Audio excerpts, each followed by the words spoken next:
all my Crimsonites, and welcome to the Crimson Cure channel, where we embrace our femininity, increase our womanly value, and celebrate our brothers. So join me on our feminine journey to learn, heal, and grow.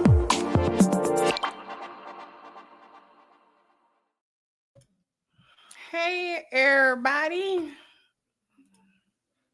how we doing? I covered it originally when the video first went viral. I covered it. I covered her. Sure did. But now she done went on hardly initiated. And the level of lying, the level of just gaslighting. Oh, it was spectacular in a horrific kind of way, if that makes sense.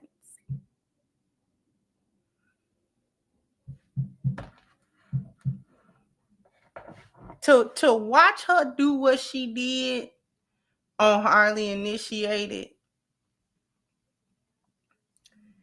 was a clinic in hyena manipulation tactic. It was a clinic in it. It was a clinic. I couldn't believe it.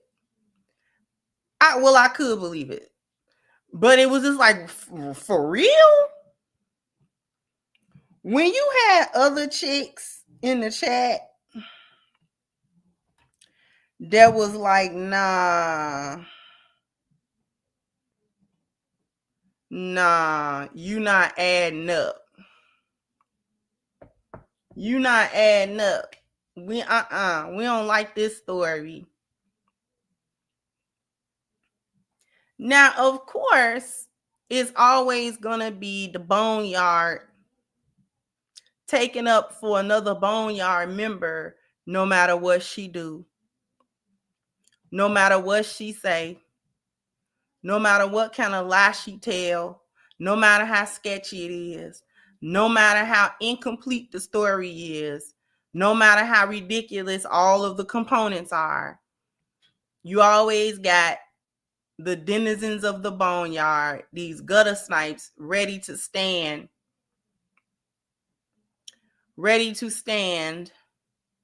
10 toes down on some foolishness. Thank you, Ames. So you should check out the show Accused, season 2, episode 8, Megan. So I seen some clips about the little robot, she was like an android, but she was a sex doll or whatever. I kind of seen clips of that. It was crazy.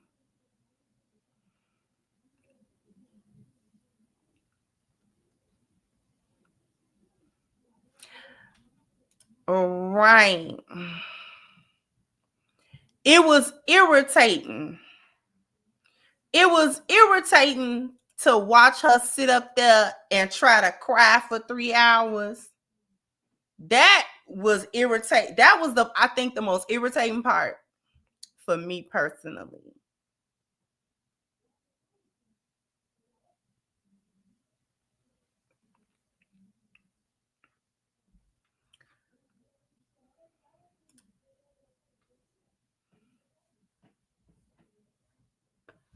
Now, for those of you who, and first of all, shout out to Hardly Initiated. I do like their platform. They usually have some pretty good debates. They are a Christian-based platform. For those of you who are unfamiliar with Hardly Initiated, they're actually Christian-based. So they talk a lot about the Bible and God and Christendom and things of that nature. But nevertheless, they be having good debates because they talk about some of the stuff that, you know what I'm saying, I talk about relationships and all that kind of stuff, but they do try to put, like, you know, come at it from the spiritual side of things or the religious side of things or whatever.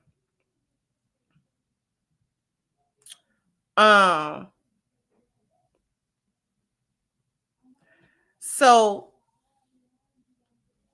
for those of you unfamiliar, the woman that they are interviewing, about a month ago, if that long, her video, it might even have been just a couple of weeks, her video about I Married a Monster went viral. She is accusing her ex-husband of fondling the two youngest babies that she had by him, which is two little girls. Somebody look to your neighbor and say allegedly. So allegedly, this man is being accused of, SA on his two little girls. And so she took to the internet to put out a sorrowful video telling a story that did not match any of her content that she had done previously. And this was a story that was supposed to explain why she wasn't not making content, and also, what was going on. And that was the big reveal. The big reveal was this man is supposedly have done something to the little kids, and she had to get out of there, and she didn't know he was going to do this. Now, if you only watched that video, you might have been somewhat sympathetic because there's a question mark there, right? We don't know them. So if you had never seen her before, it's like, well, I mean, it's a possibility that somebody could be doing something like that. And if so, that's horrible, and things of that nature. Person should be brought to justice and things of that nature. However, even if you had only seen that video, her story was so everywhere. It did not have a lot of cohesiveness to it, because you're trying to figure out, when you're being told a story that is incomplete. So she was telling an incomplete story. Now, at that time that I covered it, before she pulled all of her past videos, and I'm so glad I did that, because she eventually, very soon after dropping that video and it going viral, she ended up pulling all of her previous content. Now, before she did that, when I covered the story, I not only covered the viral story, I also went back to her initial story. Her content, she had done a live stream detailing how she had met her husband and all of the different circumstances that was going on. Which that story had a bunch of holes in it, okay? That story was also very half told, very not the complete story. But what things that she was saying in it was enough to piece together that this chick got a whole persona going that has nothing to do with who she actually is. Nothing to do. Her whole thing doesn't have anything to do. The whole way she show up on social media, from the happy-go-lucky, I'm, this super feminine and I was able to pull a high-value man shtick, to this crying thing that she's trying to do now. All of it, everything that I've seen of her has been so contrived. So, girl, that it's been so, ooh, girl, you just phony as a $3 bill, ain't you? Phony, ain't it? You phony, Bookie?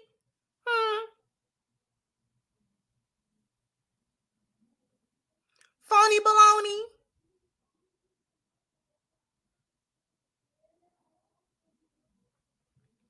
There's also a lot of deeper things going on with this lady. From the story she originally told in her original content way back. That video that I covered was like a year ago that she posted it.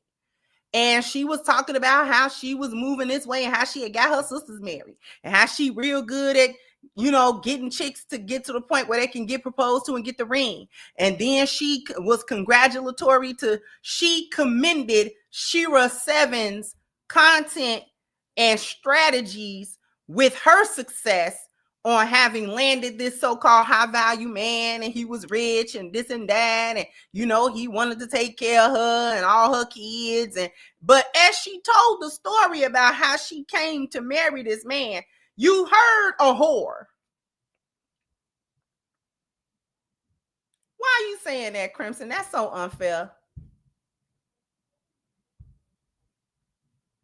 Because anytime you tell me that the first child you had was at 17 and you meant to be a teen mom, and then you turned around and had a second baby, and then as you told the story, you was going from man to man, hopping from man to man without no time period, without no vetting, without no getting to know, without no type of, anything, and you just dragging. Not only are you doing it, you yourself, you a grown woman. If you wanted to hop from man to man, it's crazy, but whatever. But not only were you hopping from man to man and house to house, you were dragging your children with you from house to house, man to man. You staying with this one for a month or two. You staying with that one for a month or two. The man you end up marrying, it was just a couple of days. This is from her testimony. Was just a couple of days from you moving out of one man's house to move to another man's house. Talking about your apartment, you had to get out of your apartment, but you had an apartment. Girl, now she showed up, I believe it was Wednesday evening, pulled up on Hardly Initiated's platform, okay, to tell a rendition of her story. This is how I started. This is the whole thing's like 3 hours long. But it's 2 hours, 2 hours and 7 minutes, the whole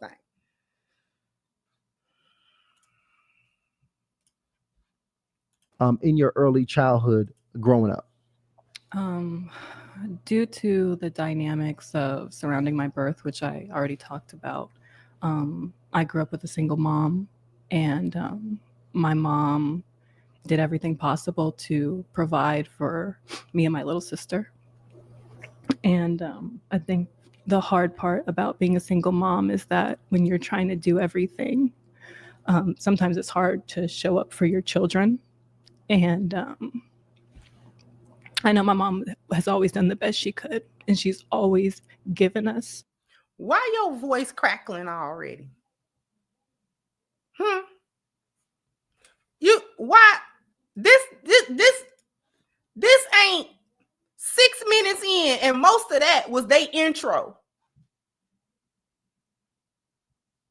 How you wiggly voiced it at the outset? We ain't even talking about that. How you wiggly voiced it anyway? Because according to the story that you telling everybody, this trauma happened to your children, not you. So how you wiggly voiced it, beloved?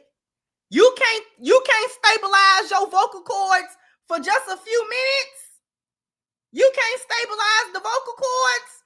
Listen, when my daddy died, when my brother died, all these significant deaths, and I'm boo-hooing, snotting, ugly crying, I'm ugly somewhere, ugly and snotting.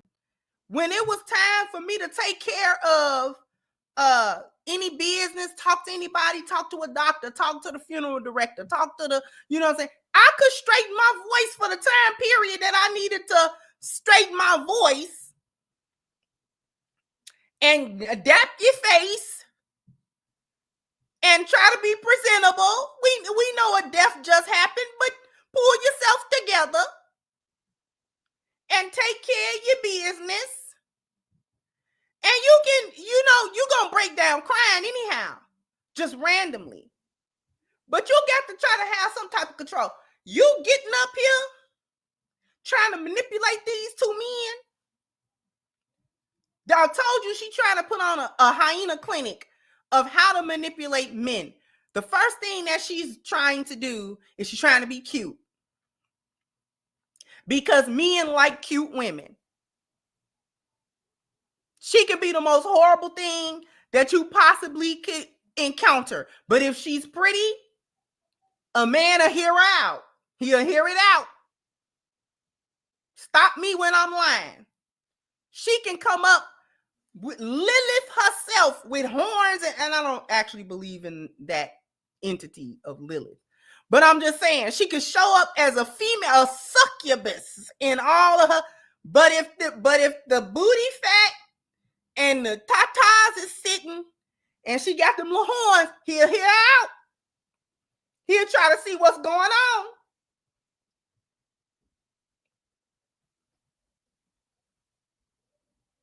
He said, well, maybe she need help. She might be trying to straighten her ways and get to heaven. I'm going to help her.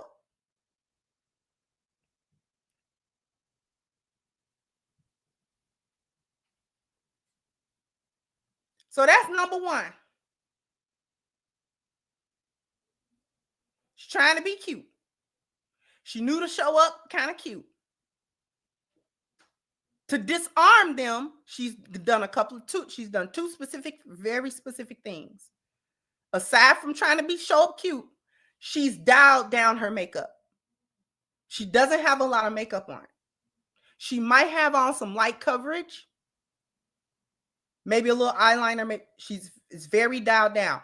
Why?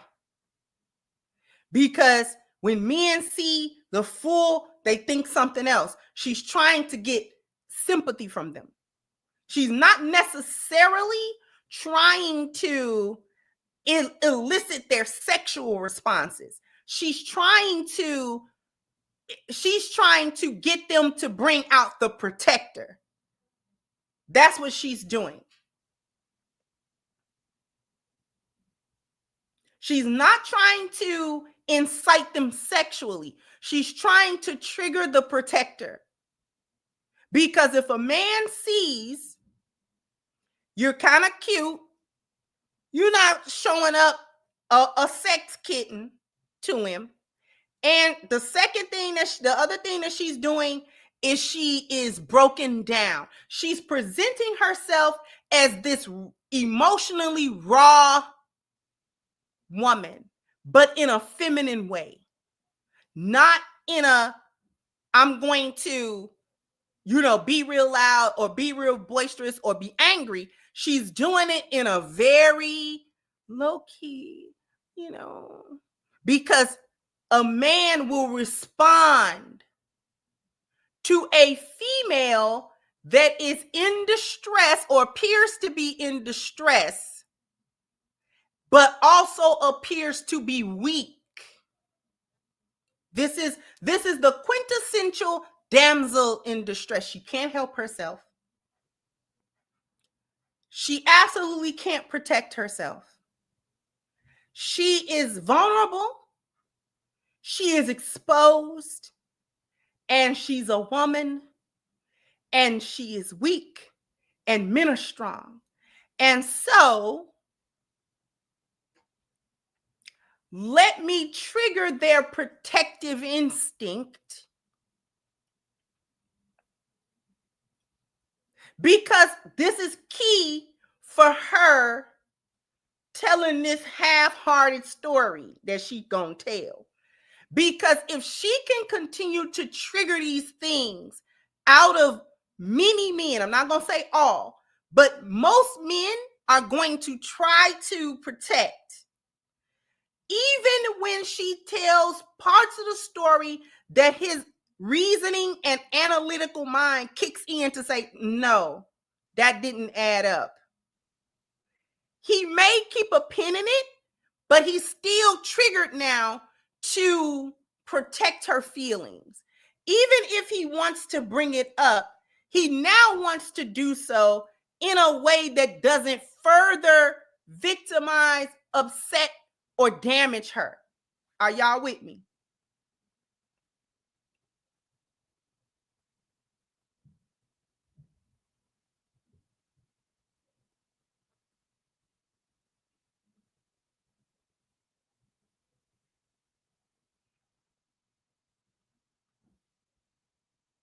So this is what she's doing.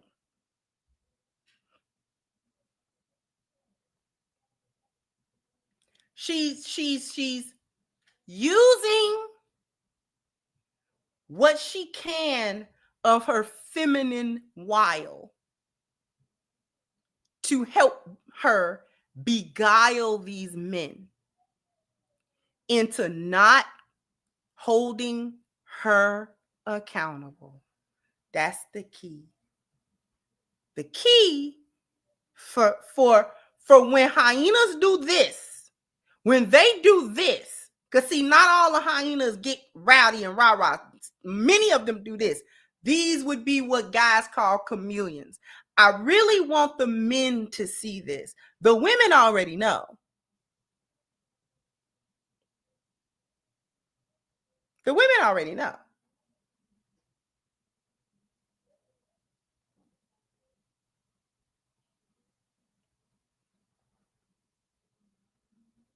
Every woman in this chat and every woman that's listening to me right now understand this, because we're women.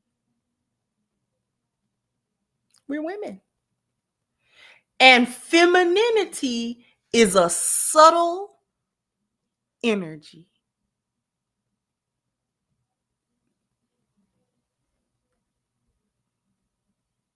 And depending on how we want to use that superpower, we can build or destroy. And we know that. This is why lionesses are so valuable. This is why we're valuable. Because we have every tool, as some of the most feminine women you will ever meet, to destroy everybody around us. We have every tool. We got the same tools available to us that hyenas do. We would be much more devastating at it. We would be worse than them. The destruction that we could cause would be so much worse than a hyena. We understand the power in its totality, in its entirety. We understand what we're capable of doing. This is why we do it for good. This is why we do it to benefit. It's too much power.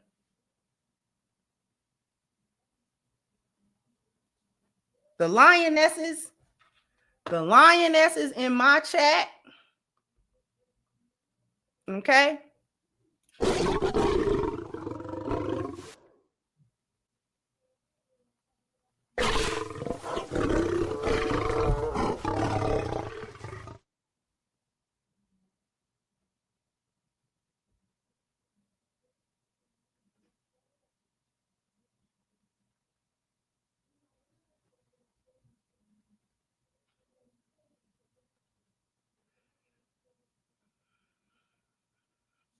Someone asked, how could it be worse?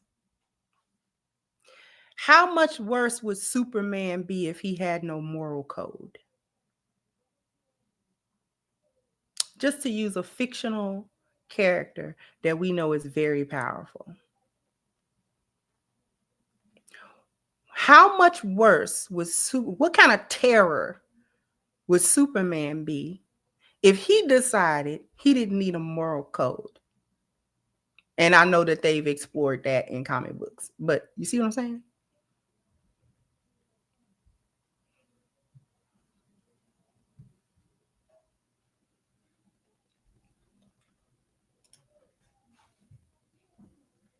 It's the moral code. It's the spiritual value that a lioness has and employs and holds us accountable, that makes us understand what kind of influence our femininity has on everybody around us. It makes us understand the gravity of what we can do as women, and just how subtle that can be, and just how we could just take stuff down. We really could do that, but we understand it, and we respect it, and we respect the Most High who put us in the position he put us in. So therefore, because we are accountable for it, not only to our husbands and families and the people around us in the world that we encounter, not only are we accountable there, we're most accountable to our Lord. We're accountable to the Most High. We don't want to face our Lord with that, with the wake of destruction.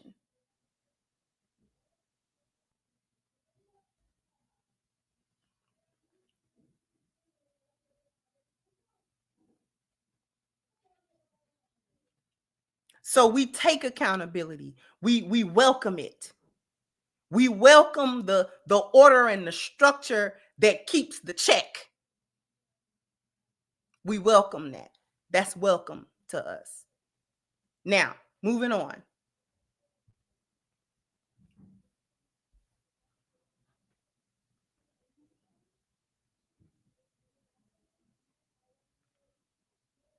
So this one is a hyena that we're looking at. And she's using what she understands of a feminine facade to beguile. She's using it for a negative purpose. Now she wants to beguile these men, and she is looking to do whatever she can to avoid the accountability.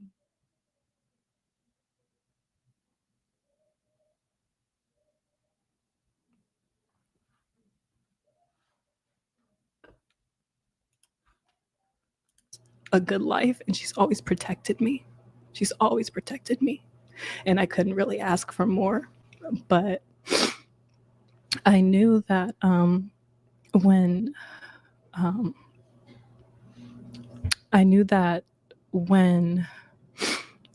I had a family, or when I wanted to have a family, that I wanted to be able to be there for my children, whether that looked like working from home or being married. I always wanted to be able to be there for my children, just so that I knew that they were safe. Because when I was a child, because my mom was working, Girl,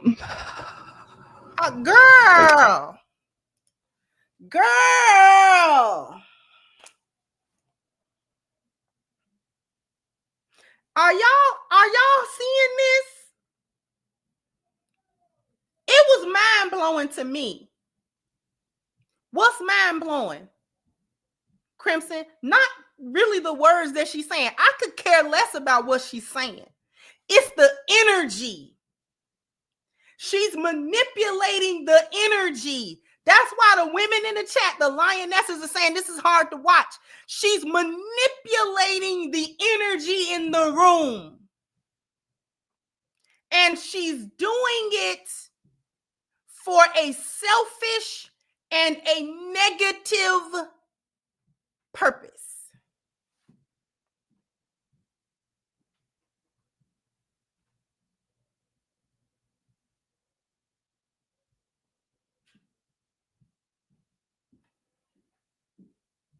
This is why, sis,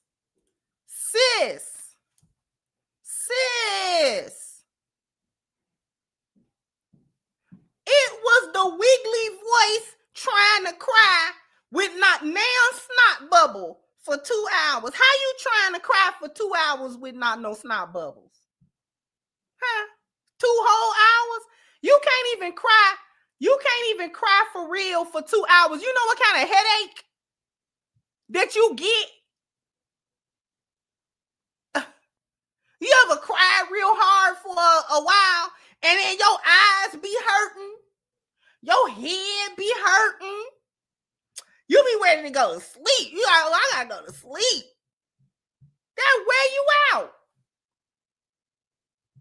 Crying wear you out. Crying make you so tired. You be so tired after you done cried real good.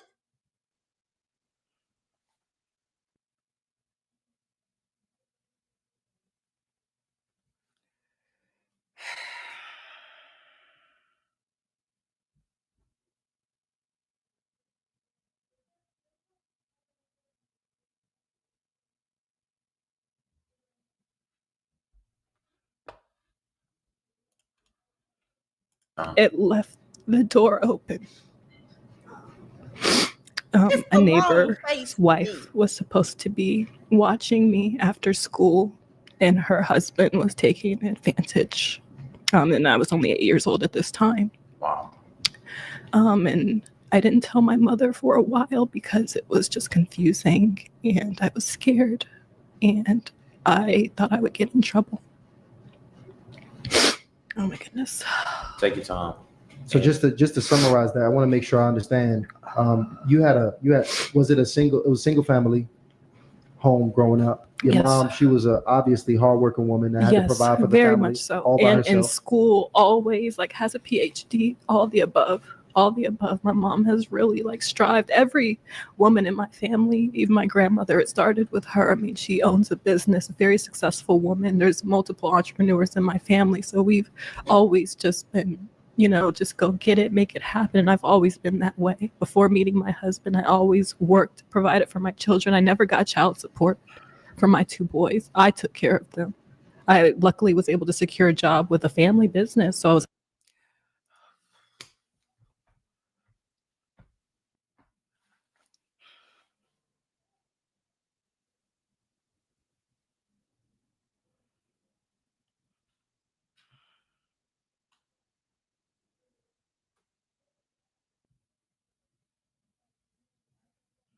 You ain't even got snotty nosed it. All that crying, your nose done stopped up. All that dapping, we ain't doing that. I got to go ahead and do a full grown woman blow. Like we got to go ahead. Excuse me, y'all. I got to blow my nose to a point I don't even want to sit at this table and do it. It's gonna be gross.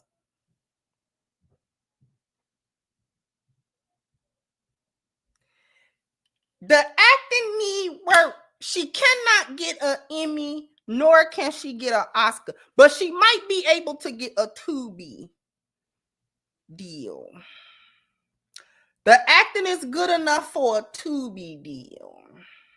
Because if Erica Mena can get on there, she can. This is Tubi acting, not the best Tubi acting. This is mid-grade Tubi.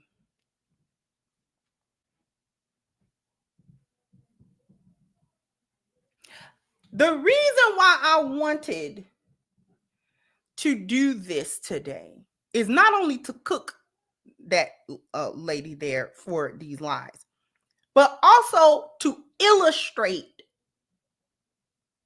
to men in real time what a chameleon do. It's the perfect thing. I want to illustrate to the brothers, because I know sometimes there's young men, the more mature brothers, they understand. They probably done been through it and all that kind of stuff, so they get it. But younger men don't get it,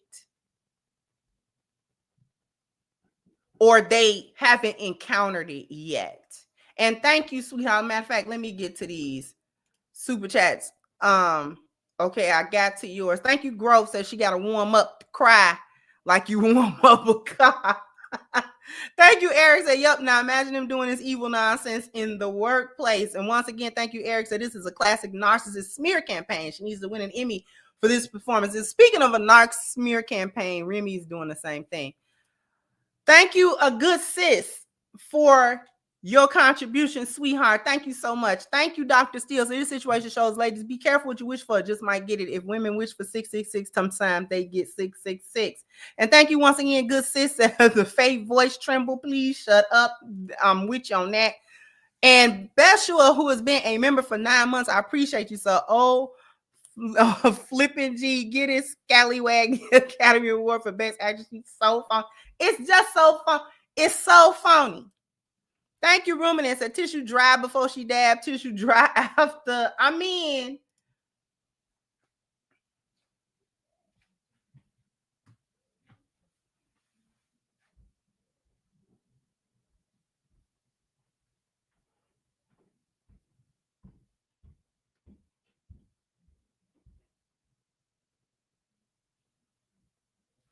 how you doing, Princess Iman? So not gonna lie, I believed her when watching, but my mother gave me some perspective and guidance in conversation after the show. Grateful for my elders, because sometimes you have to get a different perspective, Princess, because we women and we like to empathize with one another, especially if we think that another woman is going through something really bad, really traumatic, really tragic. You know what I'm saying? We want to empathize. We want to, you know what I'm saying, have that moment or have that sister moment where we can emotionally support. But we always got to have our thinking cap. Remember putting your thinking cap on? Do they still do that in school? Probably not. Remember putting your thinking cap? You see, you always got to put your thinking cap on, because when the math don't be mathing, that's when my empathy start dwindling. Because see, now you trying to take my sympathy and my willingness to support for granted. Now you trying to play me. You trying to play me. Please don't tick me off. You trying to play me, aren't you? Go on, tell that story again. Say that part one more time.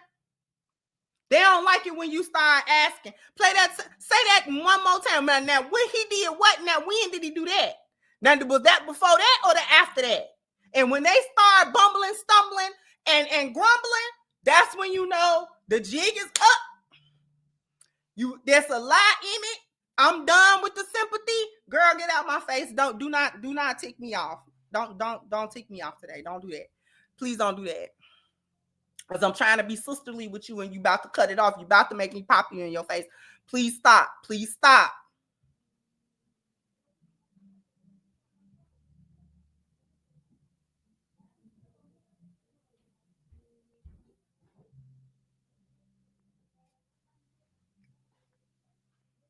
Because I'm going to end up fast forwarding. I'm going to have to because it's 2 hours. But we might be here for a little while. I'm not even going to hold you.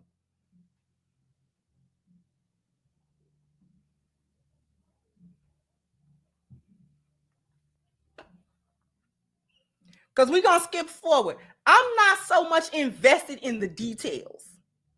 You understand? Not completely. But I'm not going to completely leave them out, because the end is where the jig go up.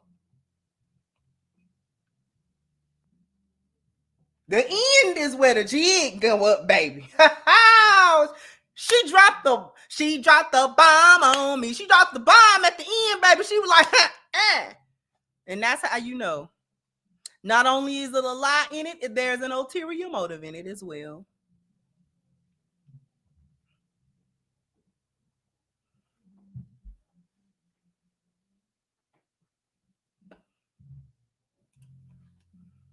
Able to work from home, but it's what I had prayed for when I was pregnant with my second son, because his father got incarcerated when I was strived. Every woman in my family, even my grandmother, it started with her. I mean, she owns a business, a very successful woman. There's multiple entrepreneurs in my family, so we've always just been, just go get it, make it happen. And I've always been that way. Before meeting my husband, I always worked, provided for my children. I never got child support for my 2 boys. I took care of them. I luckily was able to secure a job with a family business, so I was able to work from home.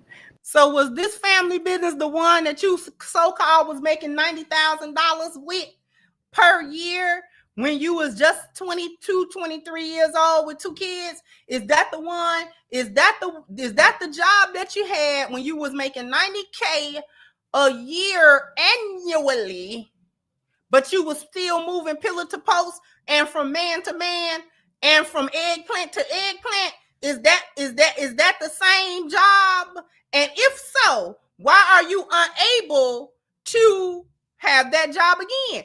If so, why did you ever leave that job? I don't care what kind of man I married.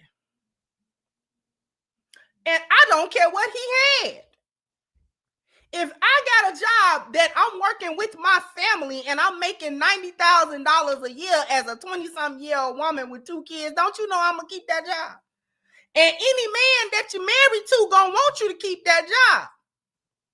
Because if anything happened to his job, you got a job that say $90,000 a year, and we can definitely float on that until he gets some things together. So then you ain't gonna tell me, see, I don't like the blatant in your face playing in your face. I don't like that. This is one reason why I don't like hyenas and I don't rock with them, because they play like that. They don't only just play in men's faces like that. They play in other women's faces. This is why lionesses don't rock with hyenas, because they play too much. They play too much. They make you get to a point you want to put hands on them and all that kind of stuff. Because when you get to calling them out and you get to saying what you got to say, then now they want to get, you know what I'm saying, out of context with you. And all I did was say this and say that and ask you a question. And now all of a sudden you done jumped out the window on me? Okay. Because I ain't even saying nothing to make you jump out the window like that. But I see what it is. Because one thing we not going to do is go back and forth being no friends.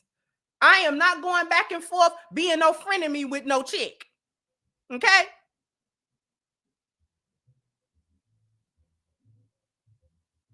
Because you're going to find out real quick who you not. It's a big deal. You're going to find out real quick it's a big difference between who you think you are to me and who you really are.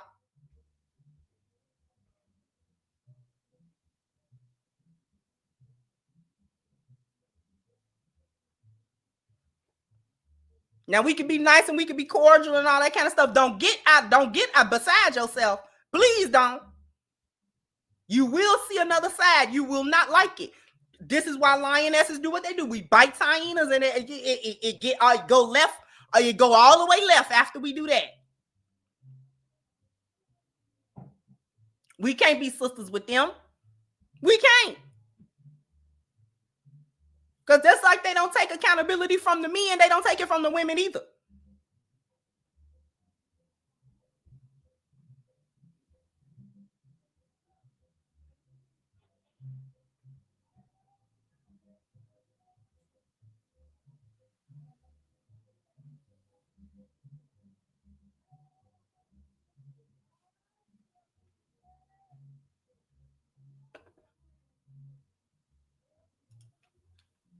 But it's what I had prayed for when I was pregnant with my second son, because his father got incarcerated when I was 6 months pregnant.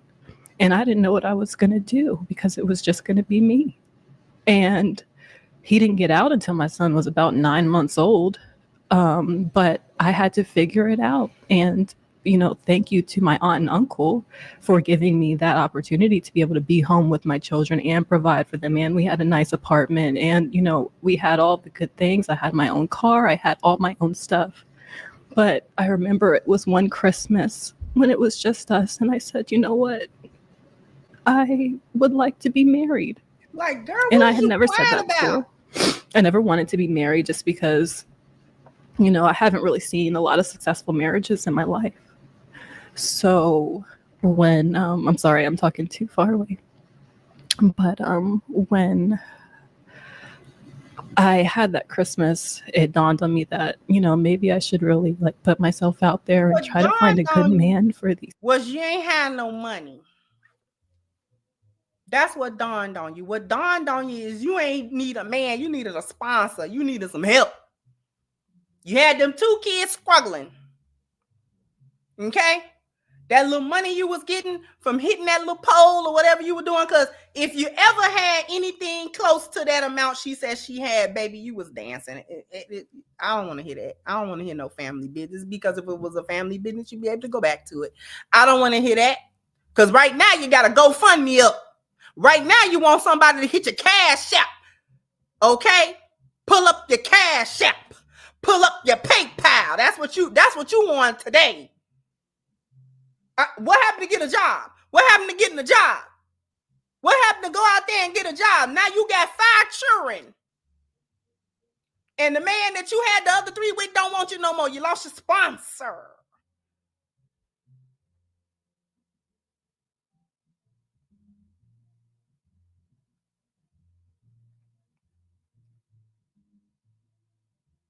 So you looked around and you said, I need some help.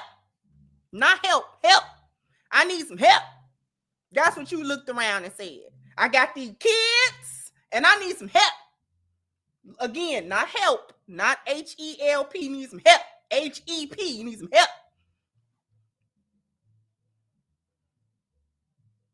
And so she started searching around for some help. And she was going from man to man. This is where the man to man come from. Okay? She ran up on Shira 7. Sprinkle. Now, Shira is very clear. I don't rock with her message, but she's very clear.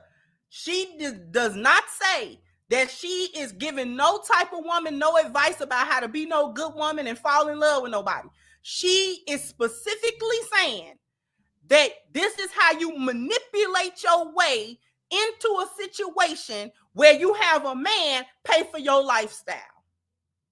And this is how to give him as little of you as possible in return for the things that he do.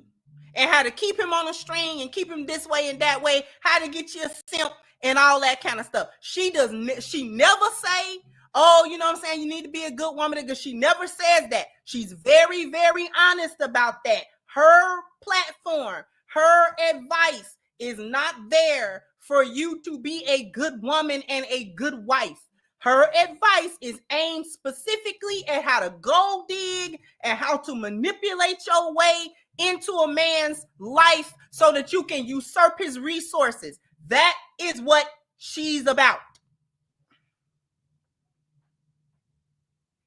So any woman that go over there and she is listening intently and taking notes on things that Shira is 7 is saying that she should do, or this is how you get the date, this is how you know what I'm saying, supposed to talk, this is how you're supposed to present yourself, this is how you're supposed to say this and say that, and you know what I'm saying, and play it like this and play it like that. Any woman who go over there to consume that content, that is what she's on. She's not looking to be a good wife. She's not looking to be a pious woman. She's not looking to be a lioness. She's looking to get into a position with a man with the bag so she can spend the money and not have to do nothing. But somewhat look cute every once in a while. I guess you can have sex with him or whatever. She teach you how to be a Mary Sugar baby.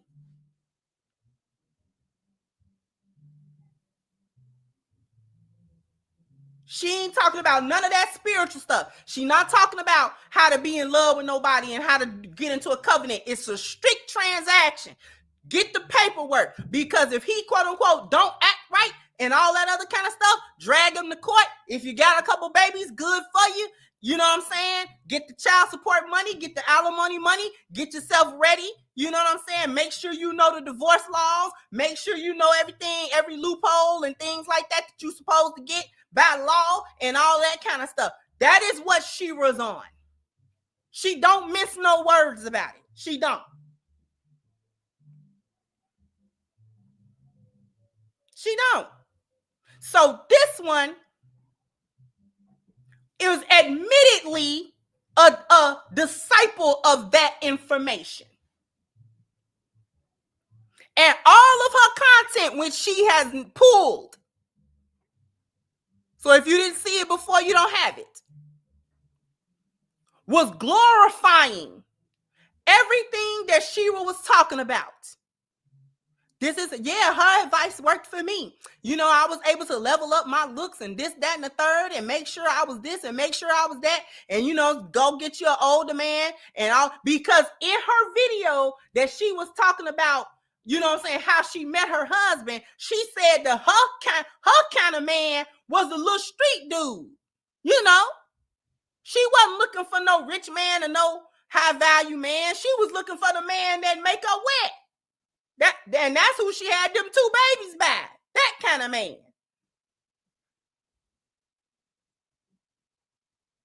But now that you end up with 2 babies and they not with the daddy, which they probably should be, now you need all this help. And now you want, you know, some man to sponsor, you know, now all of a sudden you hypergamous. Now you want a man to sponsor everything.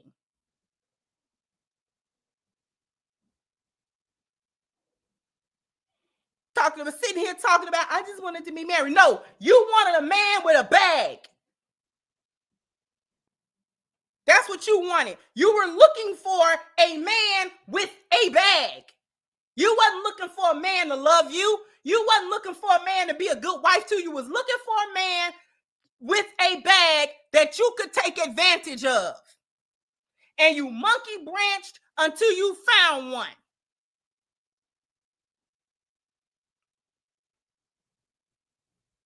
We gonna call a thing a thing. And it wasn't none of that sniffling and crying and soft with it either.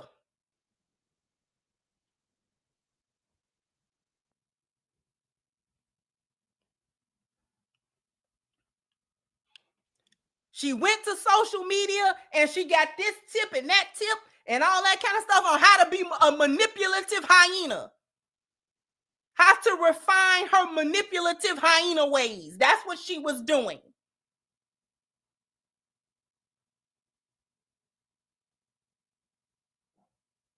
And then I went online and then, you know, I was just looking for older men, you know, and that was different for me. I had never really, you know, dated an older man. Looking for, as the good sis Danica say, a simp lollipoppy.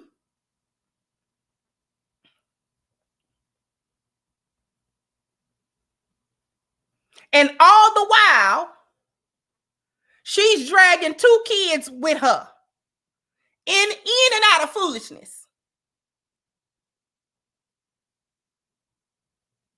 In and out of her whole activities. She got them babies. Unfit. That's right, unfit. You unfit. If you are a woman with small children and you are running from man to man, house to house, you don't know these men, you don't take the time out, you are not in real relationship with these people, and you are going into these men's homes and apartments and all that type of stuff, you don't know what's going on in there. And let's just say you got some kind of little piece of job. You're leaving them there. This one babysitting, that one babysitting. Because you can't watch them 24 hours a day. You go in folks' house, you don't know what kind of traffic they got going on in and out of there.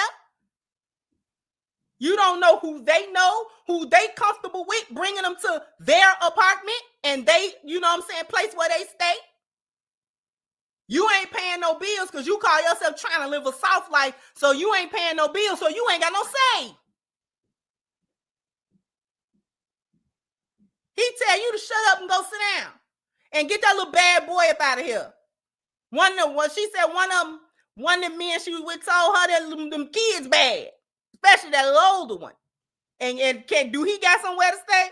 Because he can't stay here. He's tearing up concrete with his bare hands. He can't stay in here.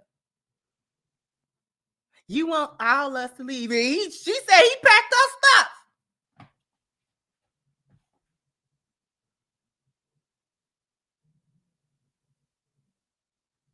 I'm just not gonna put my son out there. It's all of us. We gonna leave. All right, bet.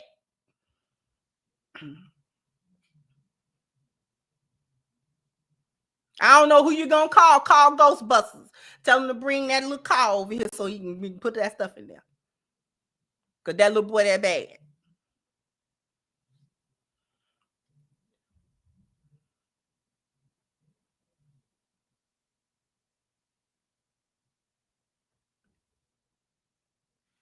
That little boy there, you bad as Jesse James was a man. Get him out of here.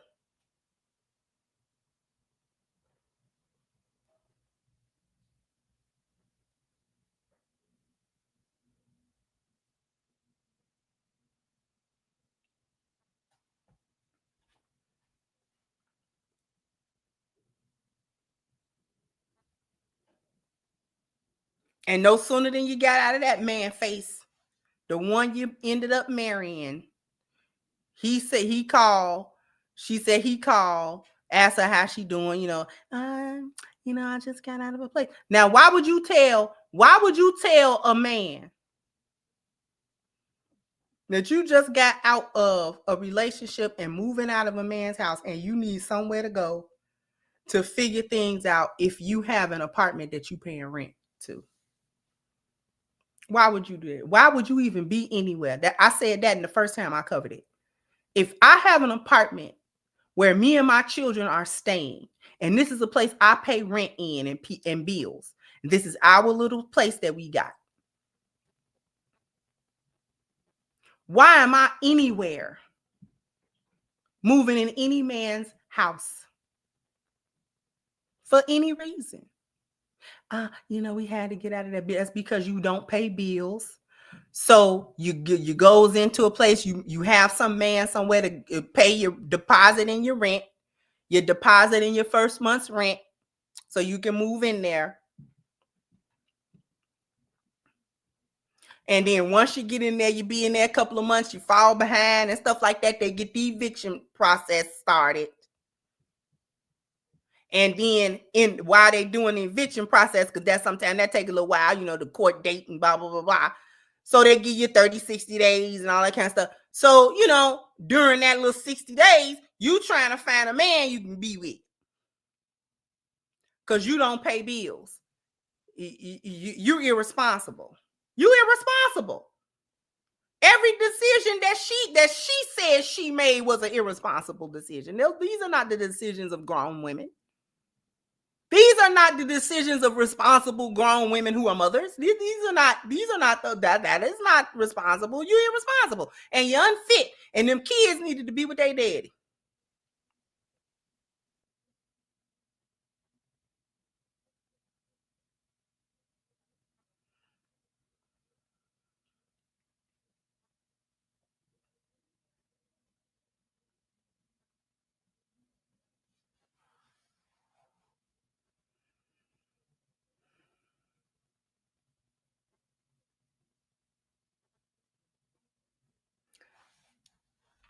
I know it's late in the game, but after these messages, we'll be right back.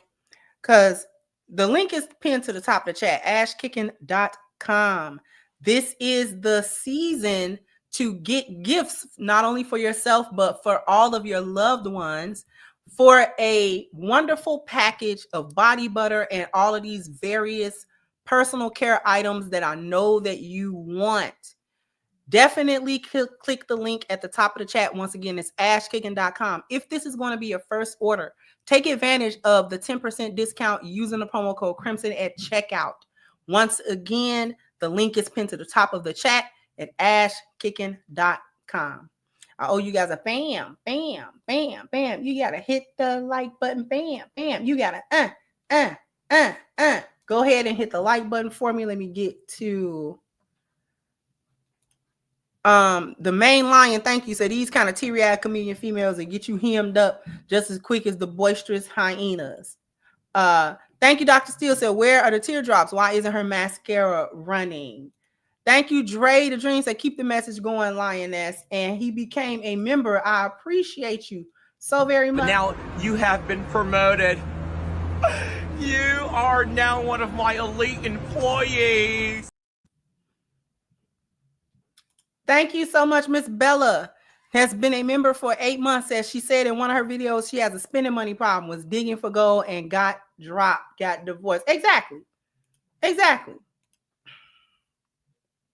Buki, you done already told on yourself. The internet does not forget. The internet don't forget. Just you deleting them videos. I'm gonna tell you why she deleted them videos. Cause she trying to pivot this content. Let me just get to it. This is a media tour to reset her content. This is what this is. This is a ruse to reset her content because she is getting a divorce from that man. And her content has been a Temu version of Shira's content. How to be feminine and manipulate your way into a man's life and into his pocket. She can no longer, having now not been married to a so-called high-value man, she can now not make that content. She cannot make that content, but she wants to make content. YouTube is a bag. Apparently, so is TikTok. So if she can pivot the content into a victim, okay, this is how you survive, and this is just for women to how we survive when we're victims of these horrible men and monsters who prey on us and take advantage of us, and are single moms. See that? Now she want to do content that's based around that narrative. She cannot do the other narrative. To explain why she couldn't keep a husband, because her whole content was how to be a trophy wife. She's not a trophy wife anymore. She's going through a divorce. She has to explain to her subscribership why she couldn't keep no man. You got the high value man, but you couldn't keep him. What's wrong with you? So now, in order for the microscope to not be on what is all wrong with her, on why she couldn't keep that marriage together, if she come out and say that this guy is the most horrible thing that you can call somebody, which is a PDF file on his own biological children, no less, then all the focus will be on him and how horrible he is, and nobody will question your accountability and why you lying like this.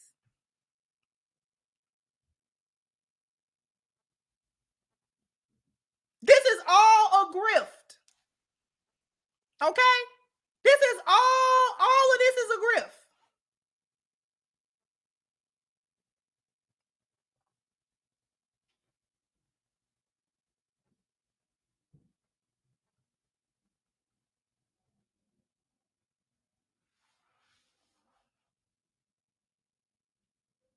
She ain't bit more hurt than the man on the moon. Because ain't no way you sniffling for 2 hours and ain't cried yet. Ain't no way your voice trembling like a 7.0 earthquake, baby, and you ain't cried yet. I don't want to hear that. I don't want to hear that. I don't want to hear that wiggly voice. I don't want to hear that. I do not want to hear that little wiggly voice. When you was a kid, you got an extra whooping for that. You used to get an extra whooping for that. Study snotting and go to bed. Because you're not going to sit here on the couch the whole time. It's been an hour since I done whooped your butt. All I did was hit you a couple of little old times. You be all right. And you stay. Go in your room. and lay down. I don't want to hear that. I don't want to hear that. I know you're not gonna. I'm trying to watch this movie and you study sitting at the edge of the couch.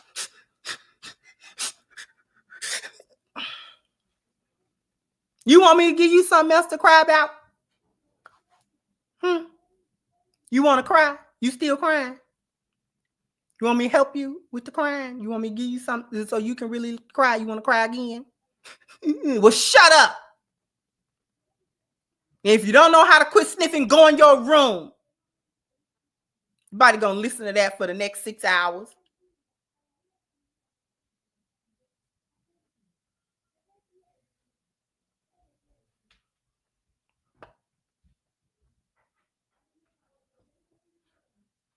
We're gonna fast forward it. I'm just gonna pick a random spot because it don't really matter. Wow. That was a requirement for me to marry him to me, for my family.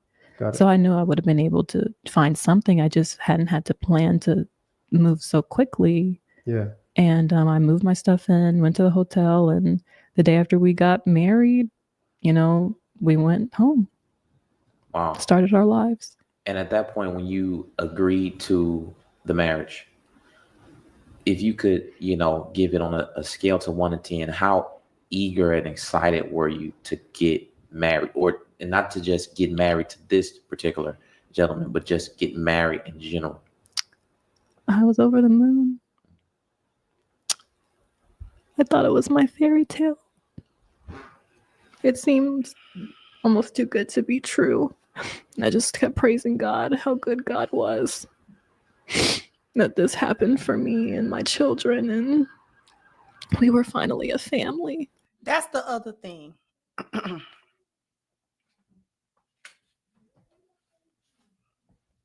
It was a fairy tale. Shut up. The other thing that was ticking me off, the study talking about God. There was nothing in that previous content that was on her channel that talked about God, his blessings, his point for women, the purpose of wives, being under covenant, being righteous, there was nothing in her content that said anything about God or worshiping God or trying to do what God wanted you to do as a woman, and that nothing. Now all of a sudden, because she's on Hardly Initiated, and these brothers talk about the Bible and God, and I told you they was a Christian-based channel. Now all of a sudden, everything she say, every other word is, what God told her to do and how she prayed. You ain't prayed to God and got into no foolishment. Who you pray to? Who? You got to be specific at this point, because you in a whole lot of foolishment. I don't know who you pray to.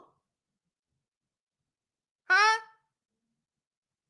Who you pray to? That little idol you got with the animal head? I don't want to hear that.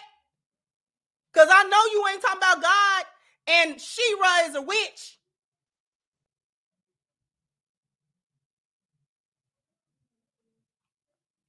So now I want to know, which God was you looking for? Who was you praying to? Because you a manipulative little somebody, ain't you? And God don't work through that. God is not the author of confusion. Huh?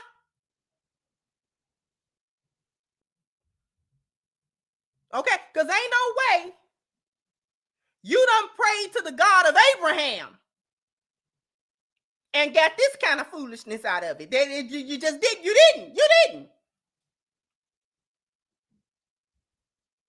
You has not prayed to the God of Abraham and of Isaac and of Jacob. You have not done, that is not the God that you have been prayed to. Huh? Okay? You and shaking 3 chicken foots, we not talking about all that.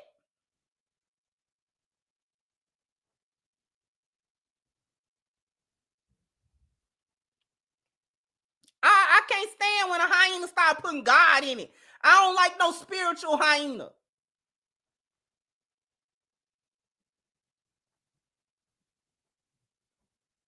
Now we supposed to take some pity on you because you said you pray. Get that little idol out your pocket. You burning them little candles that you getting out of Dollar Tree. Who you pray to with that candle? You done went into Dollar General and got them little tall candles and you burned one each week. You got the white one and you went and got the blue one.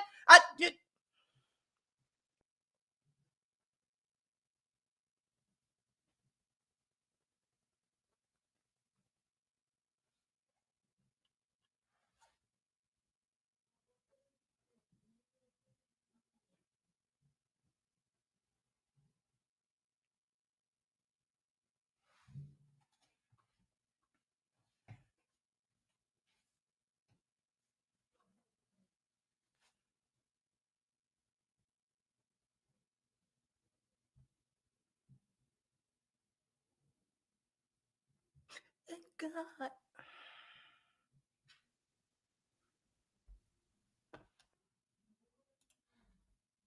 I thought.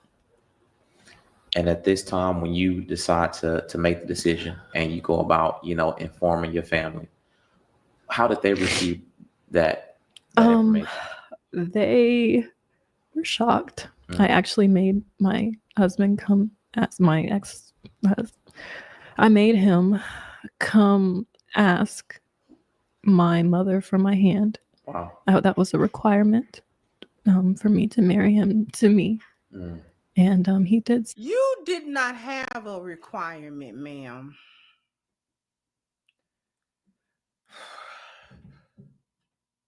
She trying to act like she had, something that he must do in order to obtain her.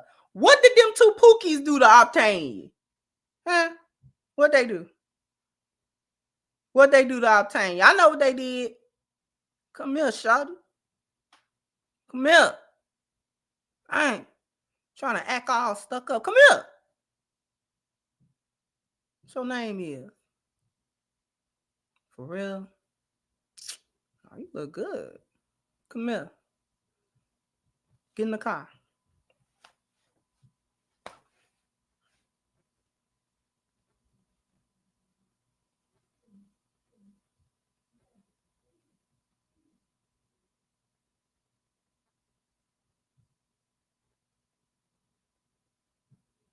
That what they did? At the gas station when you was coming out of the gas station with your chips and your Arizona? And he pulled up in his little car. Hey, shawty. Hey, come here. Look good. You look fine stuff. Come here.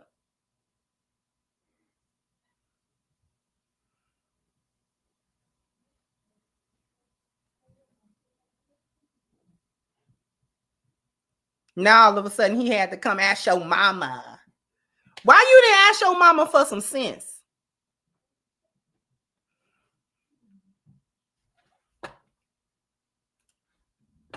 Not your daddy. Not your daddy. Your mama with the PhD. Why she ain't wire you up? Why your mama ain't wire you up? Since you got your degree and you know every fucking thing. Why your mama ain't pull your coat? Hey, do you even know this Negro? Why is you moving in? What are you married? She said that she told in the last video, see this right here is a lie. She said in the video when she was describing how she met him, she said that they got engaged first, and all of that, got the rings first. And then she told her family she was getting married and they were surprised. And that they had a little jip-jap wedding and then a reception at a restaurant.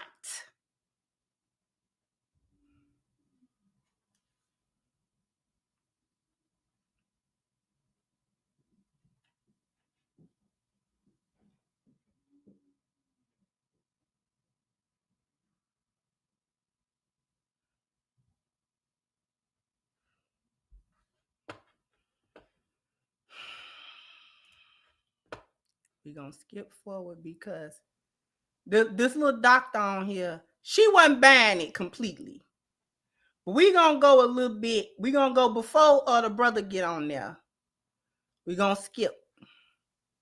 Know their abusers, and they are family members, they are friends, they are individuals who are stewards of children. And until we become very educated about what it means for predators to seek out and get access to their prey, and what makes people have the potential to be victims, we will not know how to adequately protect our children nor ourselves. And that is the takeaway that I really want everybody to understand tonight. Thank you. There you have it. Dr. Spirit, I appreciate you for coming up here in such absolute short notice. Yes. Thank And, you. you know, just talking, you know, to our sister here, because I mean, this is a touchy situation. I wanted, you know, obviously, you know, we asking questions and we're getting her story, her testimony, but I wanted somebody to be able to give her some insight. You know, especially, I mean, it's babies involved, you know, in the situation, families involved. In fact, the world is involved, you know, at this point. Well, and I want to know if you all have questions. Now, the reason why I'm skipping around randomly is because there is no specific until the end that I want you to hear. What I'm trying to get y'all to get is the energy. Because a couple of times that mask gonna drop with this woman. Even though the doctor was trying to handle her with kid gloves, she wasn't really truly holding her accountable either. You understand what I mean? But she's a woman. She's a woman. And that little wiggle voice don't work on us. That don't work on us. Because we don't have the same hard wiring that men have in order to try to protect, and in order to try to save and help. See, we don't have that. Women don't have that. We're not wired like that. We don't wire like that. Not for other women. The only time that come out of us is with our kids. That come out of us with children and our children. And sometimes just children in general. Because like if I see a little kid somewhere struggling, I'm going to go help. I'm trying to figure out what's going on with the little kid. But for other women, that doesn't work. Listen, and for lionesses, we kind of more ready to pet up a man if we see him down than another woman. I'm just a messenger. Because if my man come in and he a little down, you know, I'm ready to, you know, come here, bookie, dookie, come on, what's going on with my back? See, I'm going to do that. If it's a chick, I'm going to be like, what's wrong with you, girl? What's going on, girl? She got to tell me some devastating stuff for me to be like, oh, baby, come here. Come here, sis. She got to tell me some devastating stuff, baby. She can't tell me that little tea, that little knuckleheaded man going through. I'm gonna be like, oh, girl, See, she ain't gonna get that out of me. Lionesses do something else. We operate a whole different way. Don't let our husband come in there. He look a little down, you know, eyes down and stuff like that.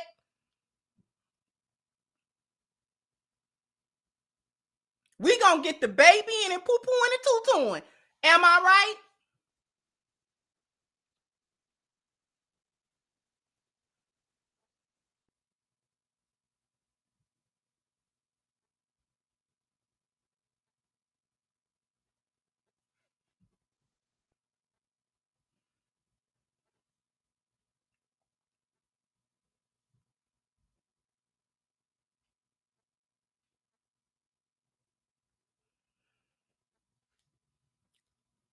The mask is going to drop. I just want y'all to see some interaction. It don't really too much matter exactly what she's saying.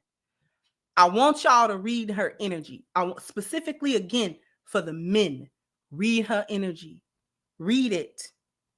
The way she's trying to manipulate those men doesn't work on the woman. And because it doesn't work on the woman, she's gonna get defensive. That facade, that's gonna stop. Some of them answers, it ain't gonna have no wiggle to that voice. Because she's not gonna like it that woman is going, as it go on, is going to,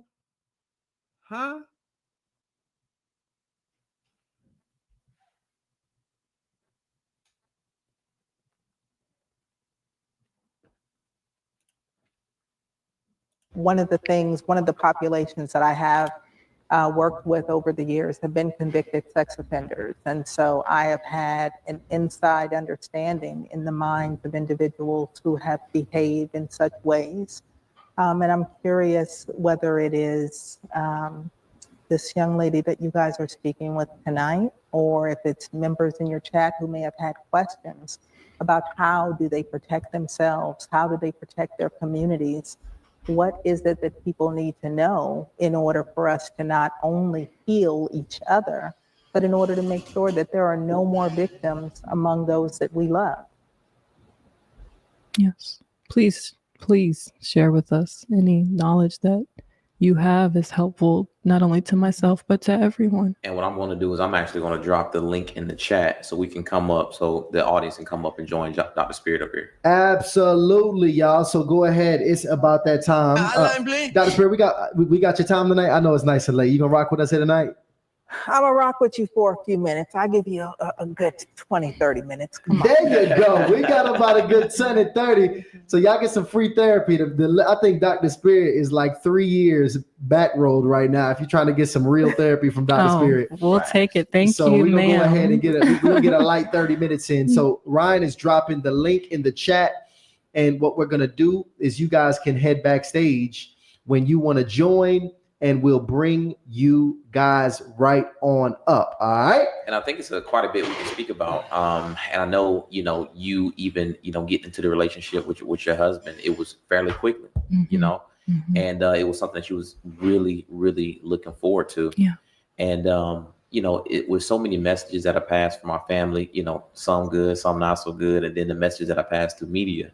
I think a lot of us can go out and look for love, and we don't always find, the fairy tale, picture and kind of how things are set up. So I think it's just so much to learn from your story. So guys, please call in. I'm dropping the link in the chat now. We got the awesome, the honorable, the most lit Dr. Spirit joining us. And she's ready to drop a ton of game on y'all. So please call in and we're going to bring you up one by one. Absolutely. Absolutely. Lano, so do we got some people backstage that we could go ahead and start rolling up? And please, by the way, if you're backstage, put your cameras on, guys. Yes. We will not let you up if your cameras are not on. So put your cameras on and we'll have you come up. We just ask that you guys be respectful in this time so we can conduct a productive conversation. But we're going to let the people come up now. Who we got backstage, Lano? We got Darwin backstage. Okay, go ahead and bring my brother up. Darwin, what's up with you, brother? Brother, can you hear me? Yes, I can. What's up with you, brother? If you can't, I got your name. Can you give me your age and your location? Age is 38, Atlanta, Georgia. Atlanta, Georgia. What's ATL. up with ATL here? So what's your question for us tonight, Darwin? My question is, I noticed the woman said she saw the signs. So if you see the signs before your kids come into a picture, how much is this self-inflicted? Me looking from that. I said I didn't see the signs until after we were married already. So we were already invested as a family at that point. What I'm hearing is that your kids, you had kids after you got married, right? Yes. So you said in the beginning of the marriage, I think in another video or maybe even a day, you said in the beginning of your marriage, he was pretty much sexually violating. So what I'm seeing is that you knew that this man was sexually offensive or abusive, but then you went on ahead and had kids with him. So that means that for me, you put your kids in danger. I think that that's the narrative that you want to put on the situation, but that's not the reality of what it was. And like I said, I was very heavily manipulated by scripture. He, would use it. He would gaslight me, and I, after I hadn't even had, I don't even know if I was pregnant yet after the last time it happened. So, in every other way, he was a good man. First of all, baby, your assessment of a good man, we can't buy that at all. That ain't worth 2 plug nickels. You trying to say some man was good or not. You wouldn't know a good man if he came and spit in your face. Okay?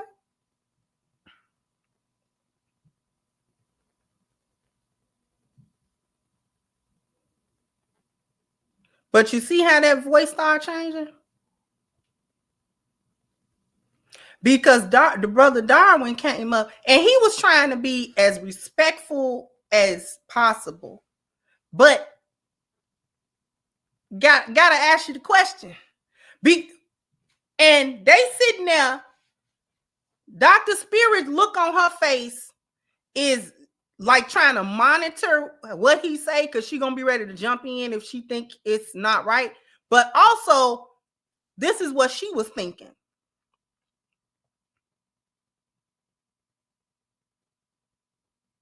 Gotta ask you the question. And the reason why gotta ask you the question is because, ma'am, you brought this foolishness to us. We were sitting in the house rubbing our feet together when you dropped that video.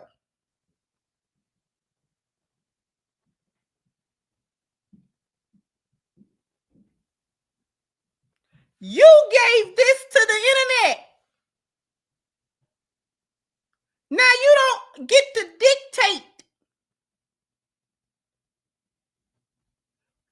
Now, folks wanting to clarify because you the one told the story. You could have did this completely offline. Nobody would have been the wiser. No video would have gone viral. People wouldn't now be questioning your story. People wouldn't be trying to figure out. Folks wouldn't be calling you a lie. Other folks won't be you got all this stuff out of here. If any part of that is true, if any part of this is true, by saying that them little babies, something happened to them little babies, you are now exploiting their trauma, not yours, their trauma for the world for a bag.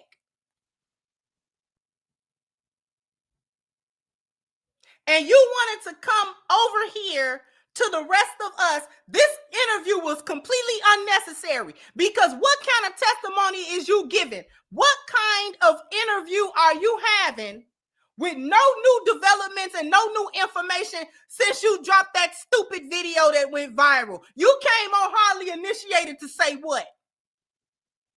You came to Hardly Initiated's bigger platform in order to say what? To do what?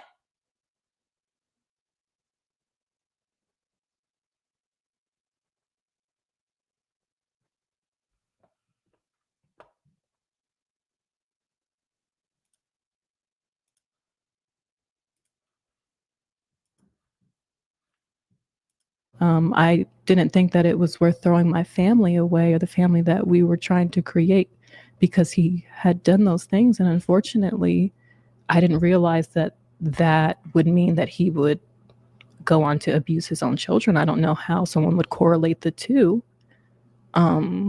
But that's just my opinion. But now, Darwin, I want you to hold tight, because I think that was a valid concern. I think a lot of men feel that way. I mean, you could read through the comments of the video that went viral. A lot of men have this perception of what they think victimhood should look like.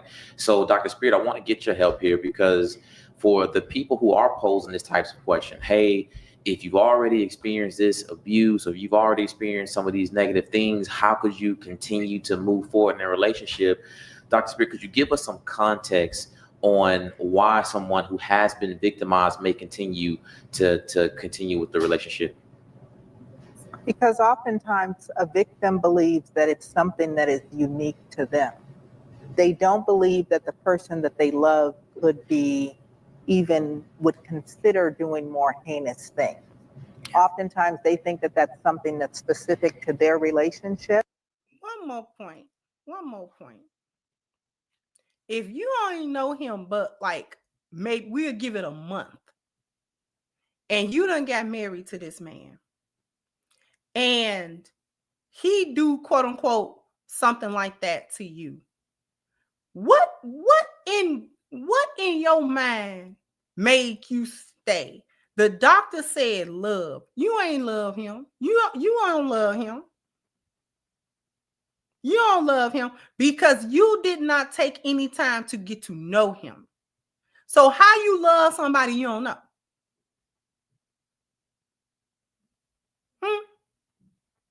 What love? What love? What love where? Love how? You don't even know him. You ain't took the time out to get to know him. You have not had any meaningful conversations. You have not spent any meaningful time. She said that was kind of a long distance relationship. So you have not had any time with him or anything that you didn't say you loved him. In them previous videos ago, you didn't say you love that man.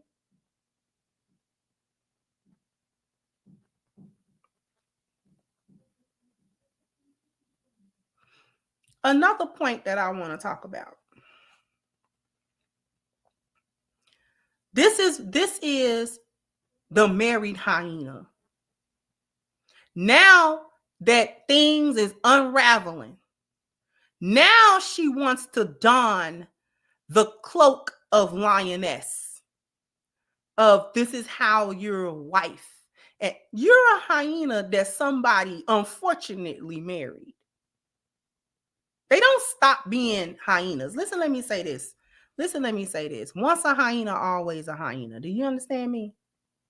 If they was hoes and hyenas prior to the marriage, you signing some papers and putting a ring on them, that does not change anything. That changes nothing. She gonna still be that chick. She gonna still be her. That does nothing. This is why lionesses are wives before we're married. We're lionesses when you meet us.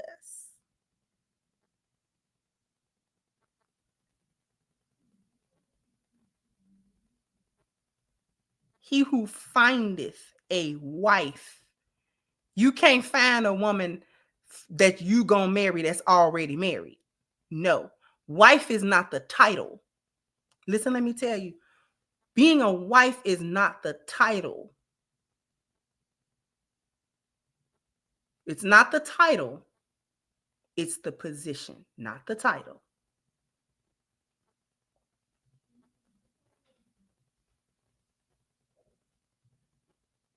It's the being. We're wives because we are wives. That's why we're wives, whether we married or not.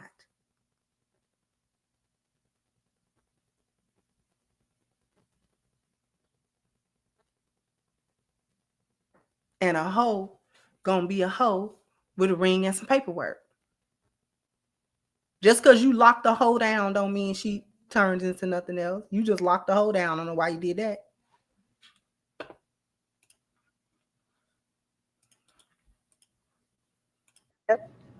So again, I don't know the story here. I don't know the backstory. But when we're talking about a victim of abuse, they don't necessarily think if I have children with someone, they will abuse someone too. And I want you to remember this because it's very easy to sit back and judge somebody when you have a healthy mind in a space that is absent of trauma. When you are caught in a cycle, the way that you see things, the way that you feel about things, the way that your brain operates is very different. So that may be also why you're hearing how she was perceiving relationships before she had therapeutic support and how she's perceiving those things now. Mhm. And so I just want you guys to be very careful. It is very hard to understand what victims go through if you have never been a victim yourself.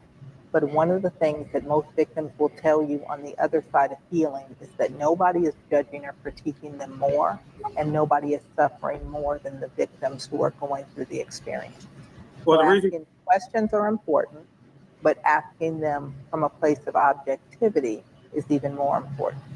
well, the And- reason And why I Darwin, framed Darwin, my we're gonna let you close out here so we can get to the other callers. But go ahead, brother. the reason why I framed my question like that is because she believed in what I believe in. I believe in God. So she gave me a source of a way to hold her accountable when she started saying God this and God that. And if you read the word, you would know that sexual immorality or physical abuse or anything like that is pretty much grounds for divorce. And that supersedes any type of gaslighting or emotional manipulation. If she's so grounded in the word and scripture, that actually supersedes any of the other offenses this man put towards her. And that's the reason why I framed my question like that.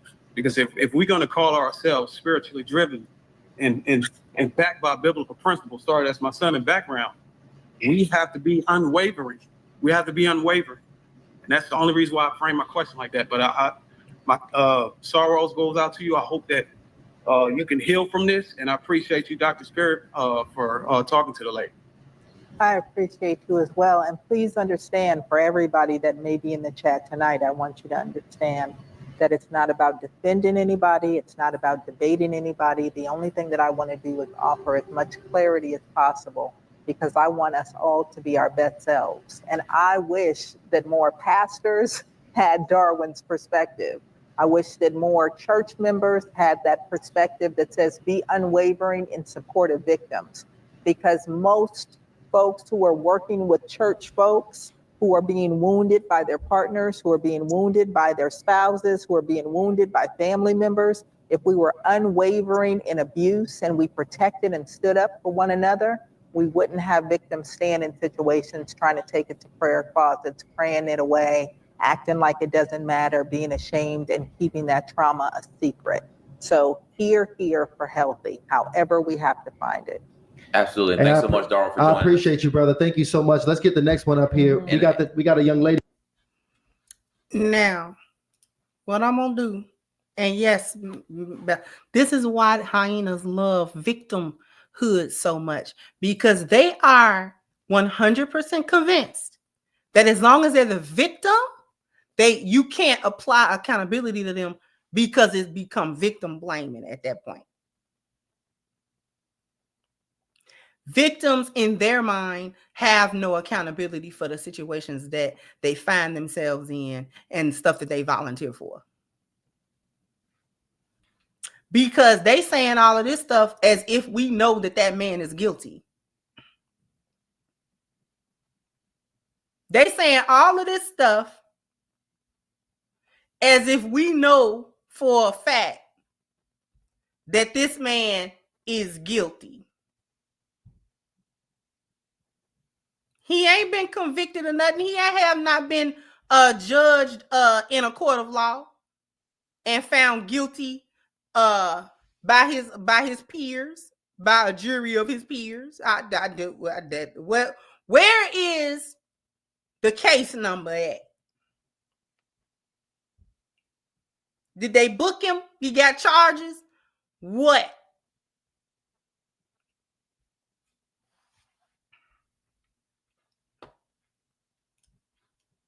Lady coming up here. What's her name? Ayana. What's up with you, sister? Hi. So I want to, Great question, Brianna. Yeah, great question, Brianna. That usually when Tells the family members how many other children could be at stake in we're that. together, and that It's- helps me heal, how you are able to navigate actual healing while experiencing. It's just been swept under the rug for so long, generationally. And this isn't something that's just affecting my own family. This is affecting more families than we know.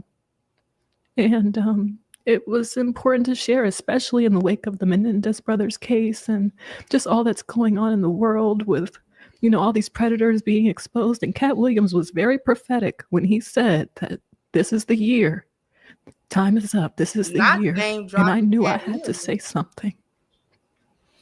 So I want to, it's Great question, Brianna. Yeah, great question, Brianna. Really, really great question, because this is a unique situation, Dr. Spirit. This ISIS has put out a testimony video that got 2.4, 2.5 million views, something around at this point. So I mean, she's being inundated. I can imagine with probably emails, comments, DMs, As well calls, she everything. should. Phone She told calls. that People Family, just, from yeah. elementary school, Oh my anybody. gosh, it's just been crazy. And I can imagine it's all types of emotions, right? You got the people who are, reaching out with love and support, and you got the other people who are pissed off, who are probably, calling you a liar, telling you that all these different things are happening. Where's the accountability? So for everything. Yeah. 100%.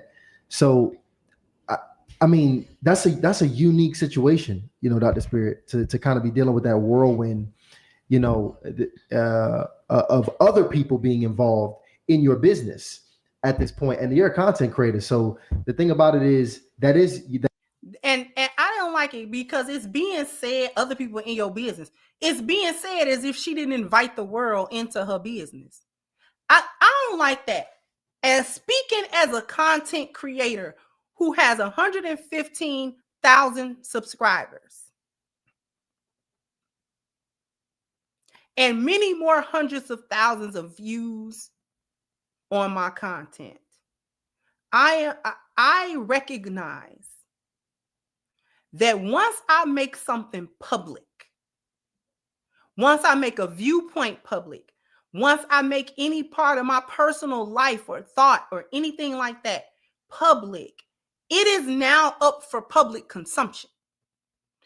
And you have to have a thick skin. If you're going to say it, then you have to be prepared for people who don't agree, people who is going to try to call you out about it, people that's going to be mad about what you say, people who's going to all kinds of stuff. I have had so much pushback for things that to me was simple, all kinds of stuff. And what you have to do is you have to understand that if I don't want the world to know certain information, I can't give it to them. I can't come on this platform and say whatever about my personal life and then be mad that people have an opinion about my personal life that I made public.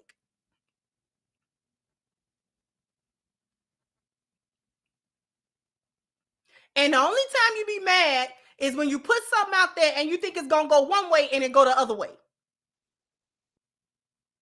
She thought she was going to put this out there in the atmosphere.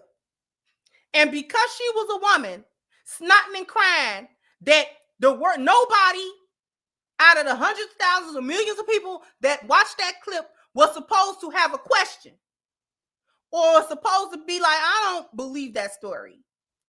There's something not adding up about all of this. And now you want to be mad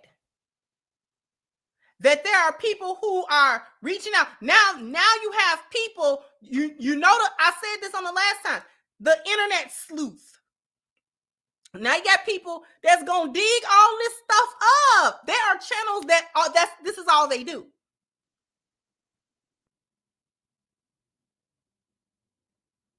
They're going to dig it up. They're going to dig you up.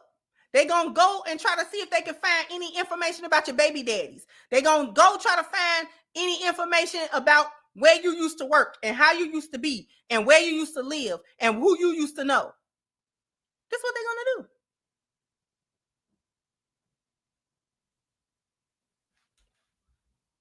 I just want y'all to finish. That is your job, because you put them in your business as a coach because you were really helping these ladies. So you almost had a responsibility to tell them these other things and involve them in your advancement. But this is a different level of trauma and, just energy even coming your way at this point. Dr. Spirit, I mean, what do you say to somebody going through something like that in that type of space?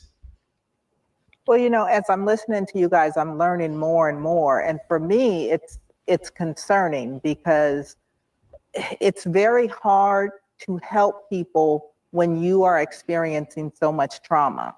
And so as you are out here telling your story in a way that you are still unpacking it, in a way that you're still trying to process it in therapy, in a way that you're still trying to make sense of it and heal it, Yeah. I don't know what type of coaching that you do, and I don't know how you are able to navigate actual healing while experiencing trauma on trauma. I mean, that tells me a little bit maybe more about your presentation, because I can hear it. It sounds like you're choking back tears constantly, but Yeah. then your face and your affect doesn't show me. And maybe it's, I don't have my glasses on, so, you know, I can't I'm trying to see. keep it There's- together. Yeah, so She getting annoyed, y'all, because the doctor doesn't know anything about this lady. The gentle call out. Did you hit her? She not really holding her feet to the fire. That was the softest call out that you ever wanted to hear from anybody.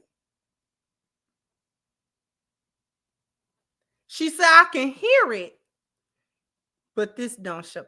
In other words, the effect of your voice and all that kind of stuff isn't matching the actual energy that you're exuding here. I'm telling you. And now she finna get annoyed because that doesn't work on other women. Don't work on us. That doesn't work on us. We're unaffected. We don't care. We don't care about your wiggly voice. We don't. That wiggly voice, that don't, what do that do to us? Nothing. Absolutely nothing.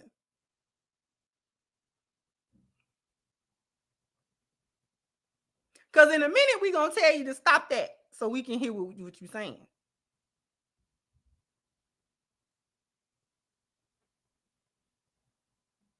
It was the gentlest call out.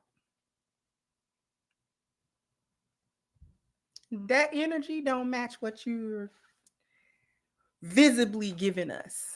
The audio that you giving us, that auditory performance don't match the energy that you're giving everybody. You're faking it.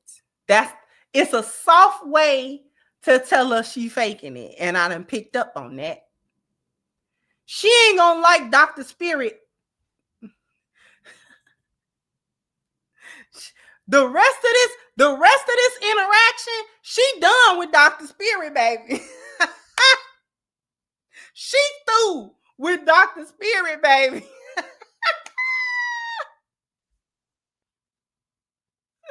Ooh. That little lion spirit don't like all that. there's like so many different things that are happening that I would just say at the end of the day, you don't owe anybody anything except for you and your children. Yeah. So while I think that it's wonderful that you are wanting to platform the story and give the story voice, I want you to recognize that there are millions of advocates around the world who are already doing the work around sexual violence. I want you to know that there are many folks who are telling the stories and serving to protect individuals and to sound the alarm about sexual abuse, about spousal rape, about sexual assault. And you don't have to use your platform and you don't have to use your trauma in order to be able to stand in the gap for individuals if you know you still need to do your own work. And I want you to be very, very careful because you will traumatize yourself in new ways, exposing yourself at a point in time when you are absolutely raw, when you don't have the answers, where you don't have the understanding, where you can't even make sense of it. So to put yourself out here, I don't know if it's a form of therapy for you. I don't know if you're just part of the generation where everybody says, look at my trauma and everybody, we can just It's go not through that. it together. You And tried that's her. Did you? I wanted you to see the mask drop. Do you see it? Put a 1 in the chat if you see the facade crumbling before your eyes. It's like a magic trick. She said, because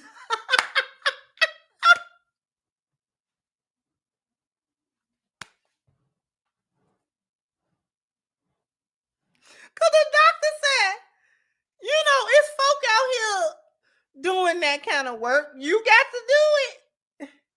And you ain't even worked through nothing. That's because it ain't nothing to work through.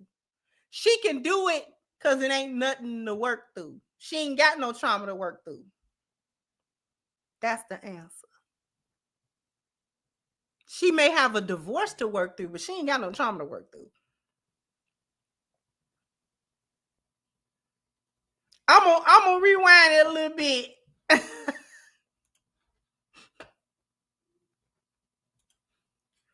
Anybody, anything except for you and your children. Yeah. So while I think that it's wonderful that you are wanting to platform the story and give the story voice, I want you to recognize that there are millions of advocates around the world who are already doing the work around sexual violence. I want you to know that there are many folks who are telling the stories and serving to protect individuals and to sound the alarm about sexual abuse, about spousal rape, about sexual assault. And you don't have to use your platform and you don't have to use your trauma in order to be able to stand in the gap for individuals if you know you still need to do your own work. And I want you to be very, very careful because you will traumatize yourself in new ways, exposing yourself at a point in time when you are absolutely raw, when you don't have the answers, where you don't have the understanding, where you can't even make sense of it. So to put yourself out here, I don't know if it's a form of therapy for you. I don't know if you're just part of the generation where everybody says, look at my trauma and everybody, we can just It's go not through that. it together and that helps me heal. It's not that. I'm not sure what it is. It's not but that what at I all. would say is think about your wellness first. Mm-hmm. Think about your care first. And remember, you have plenty of time to be able to share your story and your healing and be effective with the world. But you have to take care of you first. And what I want to say is I haven't uploaded any content.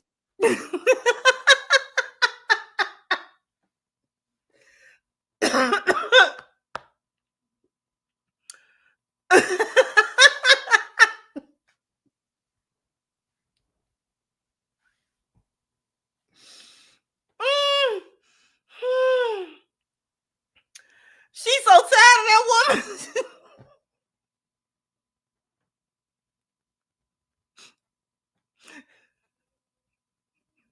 She's so tired of that woman. She don't know what to do.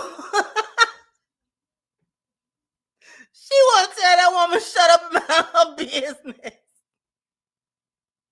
She want to get smart so bad with that woman, but it'll break the character too bad. So she can't say what she want to say. She want to cuss that woman out now.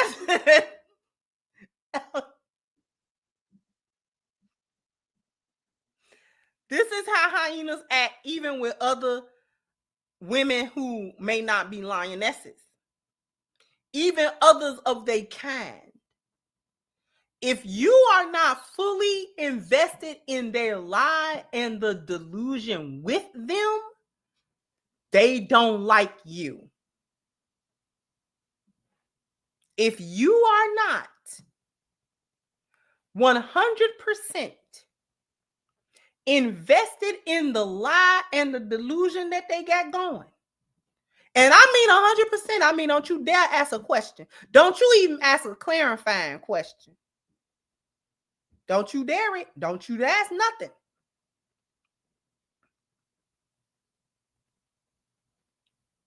You will be on the S list so fast, baby. They don't like no questioning. They delusion is delusioning, and don't you dare interrupt it.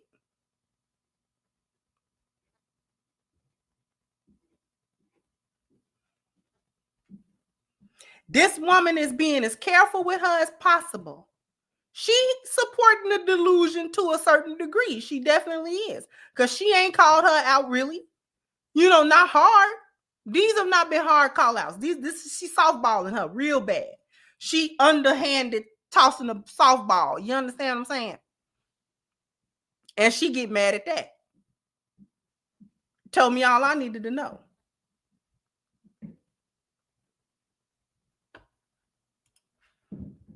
Since that video, and I have been taking care of myself and my children. That has been my main priority. But what I want people to really take from this and why I really did this is to be concerned about the time in between.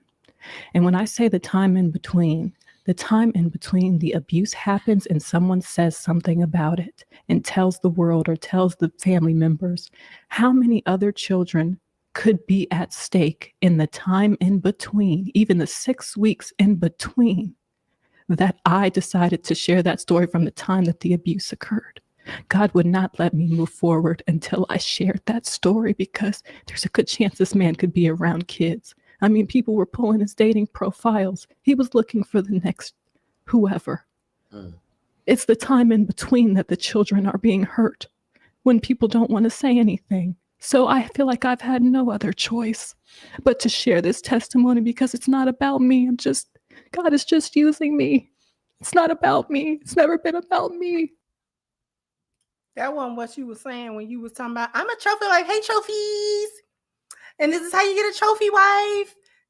Was God using you when you was calling every man that didn't have a certain amount of money a dusty and a brokey? Was God using you then to have that message? So was God using you for that message or this message? Which message was God using you for? Huh? When was the clay ready for the maker's hand? Then or now? Huh? When was the clay ready for the maker's hand?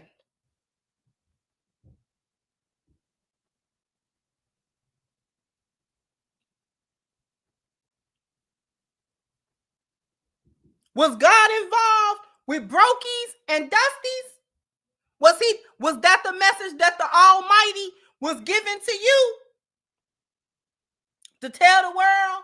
Was he using you as a mouthpiece to make sure that women was trophy wives? Was that a part of the word of God?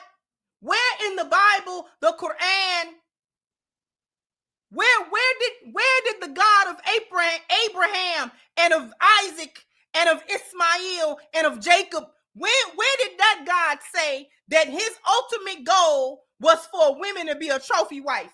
What scripture is that? I need chapter and verse.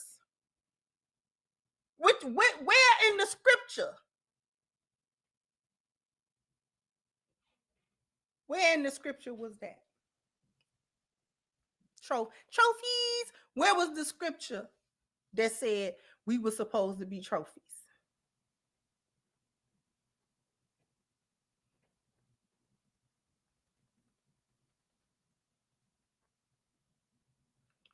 But we supposed to believe God using you now. You done burnt that blue and white candle, and now God is using you.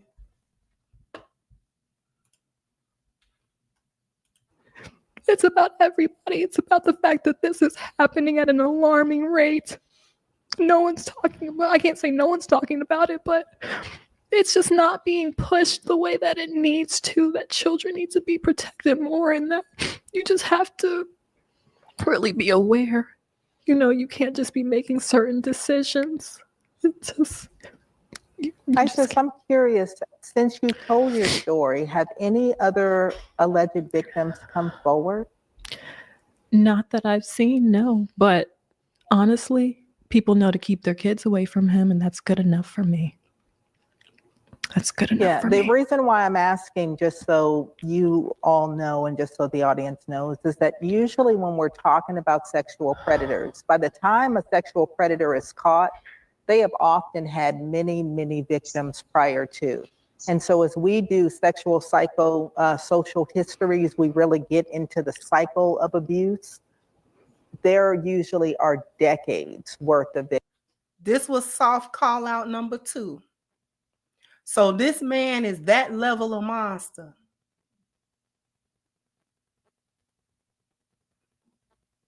But he ain't got no other victims. There's no other people to come out and say, no, I had a similar experience with him. No, And when you find out folks didn't want him around kids, when you find that out? Just now? For you to be a vessel of the Lord, you sure we're slow on the uptake. Because my God know all and see all.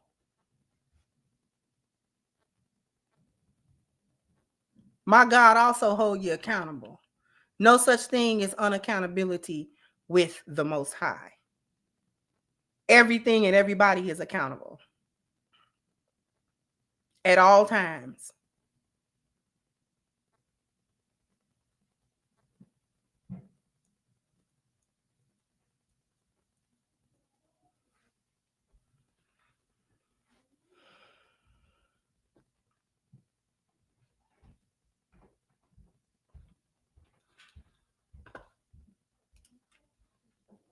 Victims. So if he was just caught now, I would not be surprised. I was asking the question because I would not be surprised if other victims started to come forth. I haven't That is seen something anything. that is very common in situations like this. Wow. But you know what? Victims are often shamed. And that, like, yeah, I don't know if you all remember even when Cassie came forward about how things Diddy was doing, and people said, oh, she's a liar. It took the video coming out for people to say, oh, well, maybe he was abusive. Maybe. People always victim shame. No one wants to come and talk about this stuff. And to that point, I'm glad you made the point, because as soon as that happened, as you said, for years, listen to the trail of abuse that we're hearing in that. Exactly. See, whether, and she brought up, the old girl brought up Diddy, but it actually made the doctor's point, because we don't know what's true and what's not until a trial comes and things are substantiated. However, people are also not surprised that these are the allegations, because there's always been those allegations connected to him for like 30 years. For the last 20 or almost 30 years. Those kinds of things have always kind of come up here and there. This one said this one said that. You heard a little something over here, you heard a little something over there. It got swept under the rug. You might have believed it, maybe you didn't, this, that, and the third. So when all these allegations came down like a whirlwind, folks wasn't all that surprised. It's been a lot of rumors with his name attached to a lot of foolishness in the past, which would indicate, at least to most people, that's a lot of smoke not to be no fire. That's a lot of smoke with no fire in it. You mean it ain't no fire? It ain't even a little kindling fire with all that smoke? You see what I'm saying? And baby, your situation ain't got nothing to do with Cassie, because unless you got a video, I don't want to hear about Cassie's video, beloved. Story over decades. That's an excellent example of what we're talking about in alleged victims, because usually sexual abuse and these kinds of behaviors begin in childhood. Individuals test their limits. They don't just become full-blown, very aggressive, very cunning, conniving predators. They learn how to be that over time. They begin oftentimes with siblings or with cousins who are close in age, or with their younger siblings, friends when they have sleepovers. They do that with girlfriends in early adolescence. It is a progression that happens. And so I want everybody to recognize that it's not just for your story, Isis, but it's for people who are sitting at home thinking, I'm the only person that person tried this with. I'm the only person that was molested in my family. And as you talk about that intergenerational trauma, I hear you say that your mom suffered, that your grandmother suffered. So what we know is that there is a cycle of abuse, there is a cycle of victimhood, there is a cycle of behavior that unfortunately they did not get the help. They were not able to cover each other and ultimately then cover you. And so unfortunately now you and your children hopefully will be those legacy breakers, so that your children's children don't suffer a similar fate. I think so that we're it's not deeper. dealing with 5 generations. It's deeper than mental health. This is a spirit. This is a generational curse. This is deeper than therapy. Only God can fix this. Well, I will have to leave you to your belief system. If that's the case, then that means that those who are sexual abusers will not be able to be helped. That's will not what not I'm be able saying. to I be said healed. that's not what I'm saying. I'm saying that in addition Where that to voice that, go? you know, your face. Where that voice go? That voice straightened up, didn't it?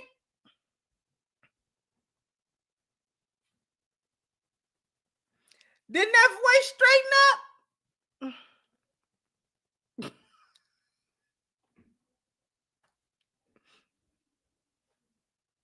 That's not what I said. What happened to the wiggly voice? Your voice ain't wiggling?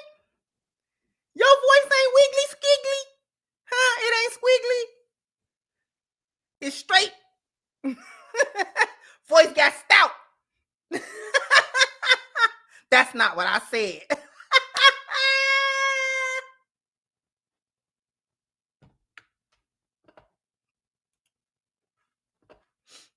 Has okay, to in be a part. addition to- That's I'm an advocate of therapy. I'm in therapy. I'm a big advocate of therapy. But what I'm saying is, for the decisions that my parents made to be chalked up to the fact that they may have not gotten help, I think that it is even deeper than that. I think that it's truly spiritual warfare that is going on, and that's a big part of this.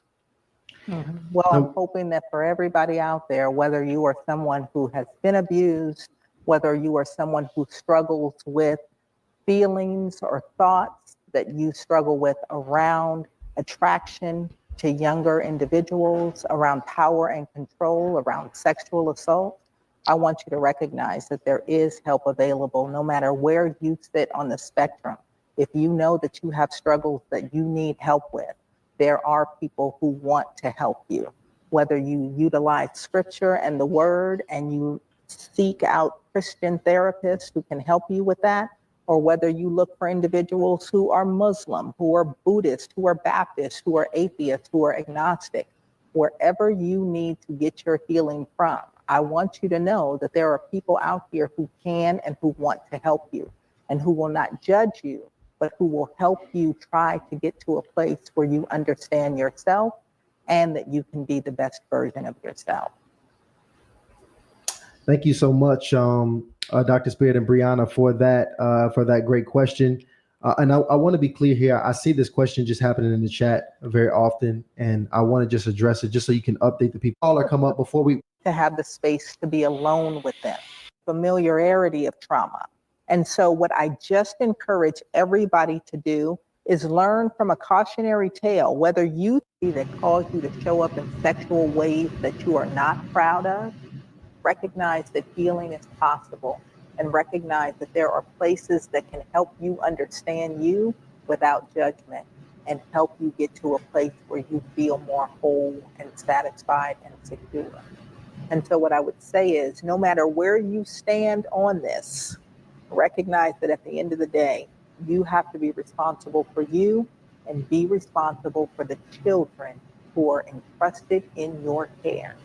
Educate yourself, know how to protect children, don't be afraid to have the conversations, and don't be afraid to enlist people like us to help you. Wow. There we go. Thank you so much, Dr. Spirit, again for coming up on My here pleasure. and joining us. It's always a Thank you. pleasure to have you here on Hardly Initiated.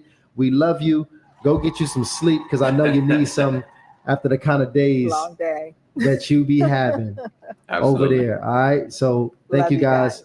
Love you too, Dr. Spirit. Everybody drop a love in the chat for Dr. Spirit. And man, Isis, I thank you as well, for coming up here because I just know this took a lot. I know this is heavy. I know this is scary. It's a lot of people in the chat. It's a lot of people in your comments. It's a lot of people, giving their 2 cents in your life, on your children's life, on your entire family's life, at this point. So just curious. I mean, is there anything that, you want to say to the people before we go ahead and let you go?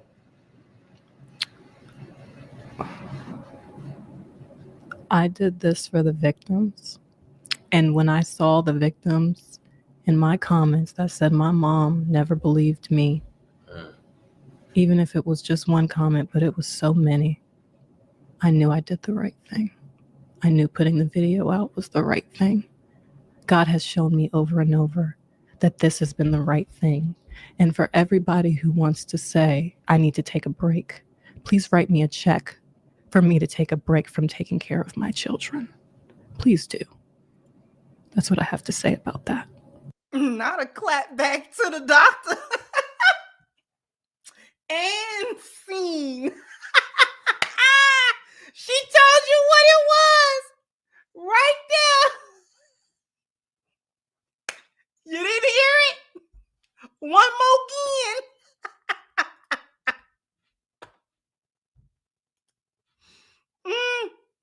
One more again, baby. I knew I did the right thing. I knew putting the video out was the right thing. God has shown me over and over that this has been the right thing. And for everybody who wants to say, I need to take a break, please write me a check for me to take a break from taking care of my children. Please do. That's what I have to say about that. Okay? So I'm going to continue to show up. I'm going to continue to speak my truth.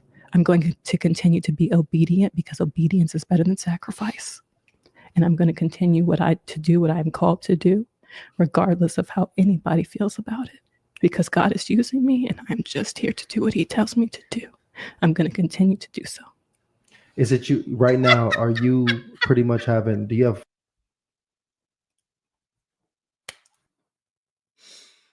Woo!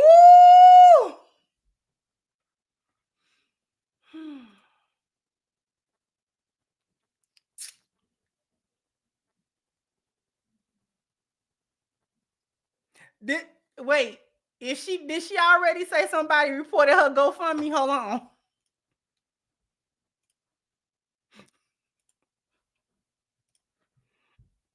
Full custody of your 5 babies? Yes, through the protective order, I do.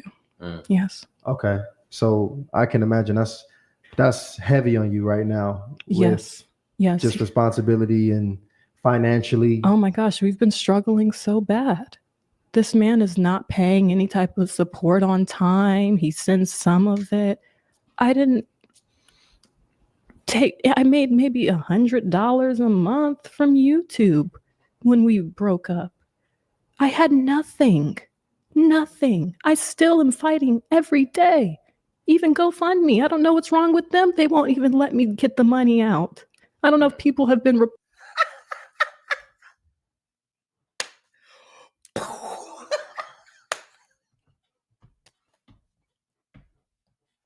She dropped a bomb on me.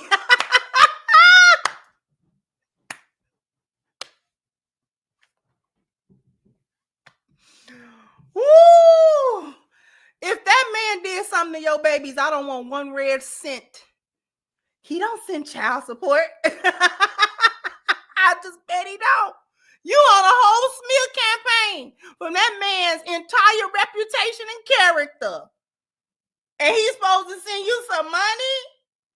And do you want money from a man that you say did all of these things, these heinous things? He don't exist until he show up in a courtroom in handcuffs in my book if he did it to me or one of mine. You want a check from him?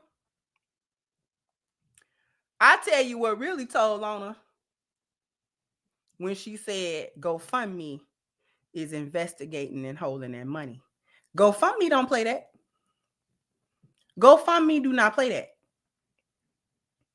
If they have to investigate the reason why you started a GoFundMe, or they think that you are mishandling or gonna mishandle them funds and stuff like that, or they think you scamming people out of that money, GoFundMe will send that money back to the people who donated it and give you a dime. They'll shut that account down so fast because y'all here lying. And they gotta act like that because of what kind of website they are. Anybody could take advantage of it if they don't have no type of, way to investigate and see if folks is telling the truth or not. especially if somebody is reporting it.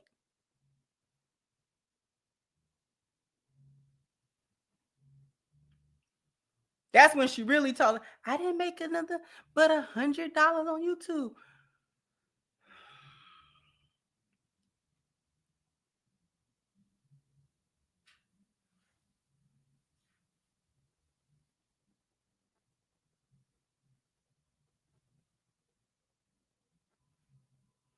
He's a horrific man. He's the most horrific man that you've ever met in your life. He a monster. He's the most horrible scum of the earth that has ever walked the earth. But you want a child support check from him. You want his money still. You want him to support you.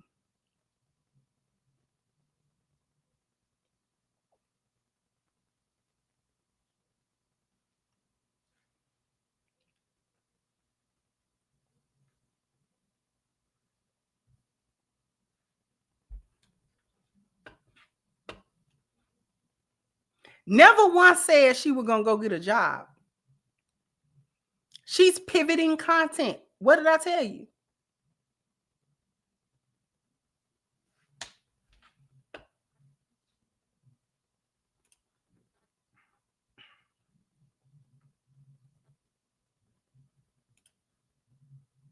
Thank you, Dr. Steele said Isis thought she was going to live a fairy tale, but her fairy tale turned into a soap opera.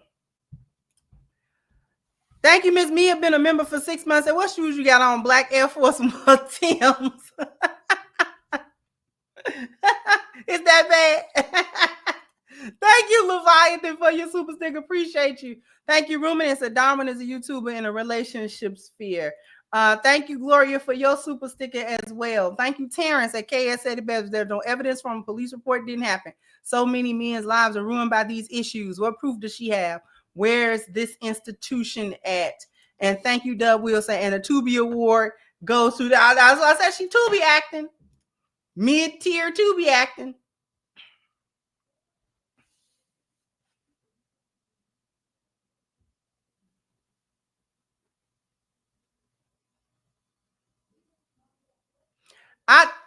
There's a reason. I know we've been here. This is the longest show I've been doing in a minute, but I'm gonna wrap it up. The reason I knew it was gonna be a long show because it was a long thing. But the reason why I did it the way that I did it, because I wanted you to get the energy.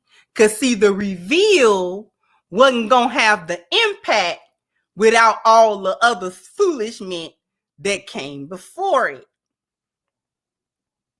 I wanted you to hear her manipulation tactics. I wanted you to see her interaction with another woman where the manipulation did not work and how she responded to that. I wanted you to see how she responded to a man where her manipulation did not work. And then I wanted you to see the irritation with that same woman again when the manipulation don't work on her and the woman starts talking to her because you asked me for help, so I'm gonna give it to you. But see, they get irritated when they pretend to be victims and then you start coming with solutions. The reason they get irritated is because they're not victims. There's nothing to fix. There's nothing to fix. She's not having the problem she says she having. Because if she was having the problem that she said she was having, solutions would be welcome. But because she's not having the problem that she says she's having, coming through trying to offer solutions is irritating.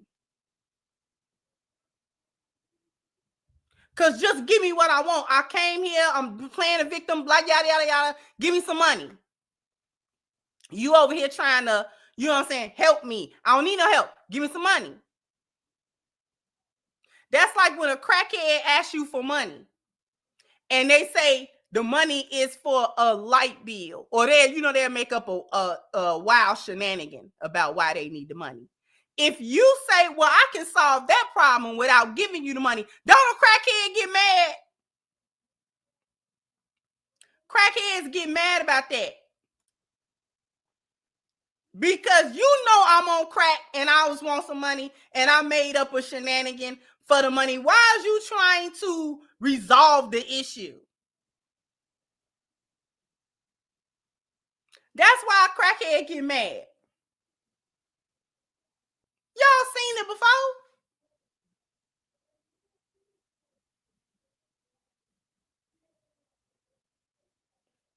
Man, I need some money to pay this bill. Well, hand me the bill I pay. Just give me the money. Because you're not having the problem that you say you're having. You're not having that problem. That's why you don't want no solution to it.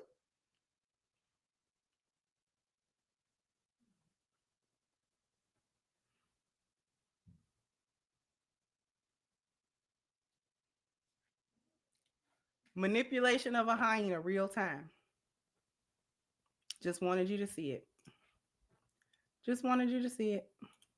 Thank you, Terrence. That these women live in Toon World. Anything goes. And thank you all for the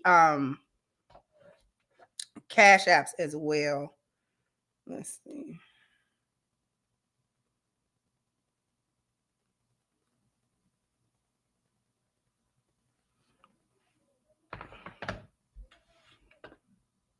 And before we head out of here, Diary of Dark One's Son is a look into the thoughts, opinions, and experiences of a young black man who is wrestling with the tough task of trying to make something out of himself in a very racist and hateful environment. It covers in detail the thoughts of a man as he observes and eventually learns how to cope and deal with the world around him. It is a story of a man who, while beset with many obstacles, learns how to overcome them in order to accomplish his goals and aspirations. This book is not for the faint of heart, and the opinions that are shared in this book can be deemed very offensive to some readers. If you think that you will be offended by the opinions shared in this book, the answer is simple. This is not the book for you. This book is merely the opinions of one man, and it should be taken as such. However, if you really wish to gain insight into the thoughts of a young black male in today's society, then look no further. Read this book. Excerpt from the book. From the chapter, Am I Visible or What? One day when I was walking home from school, I came across this other brother who was walking my way. In his eyes, I could see the sadness, the same sadness that was in mine. I knew exactly what was going through his mind too. He was feeling like an absolute nobody. How did I know, you ask? Because I was feeling the same way at the moment, right when I walked past him. Have you ever felt, if you are a black man reading this, that you were invisible to the world? Not because you want to be, but because people refuse to acknowledge your presence. Read more when you purchase this book. This book can be purchased from lulu.com.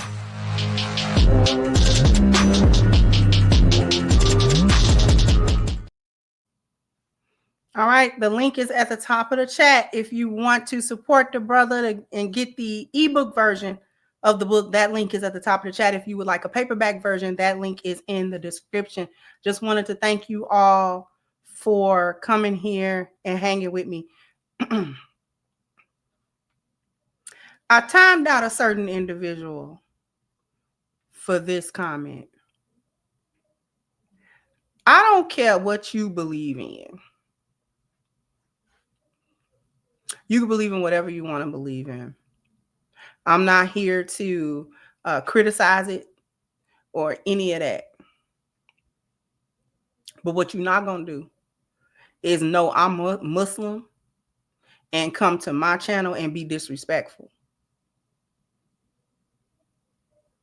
Just because you confused about who Allah is, that don't mean I'm confused about who he is.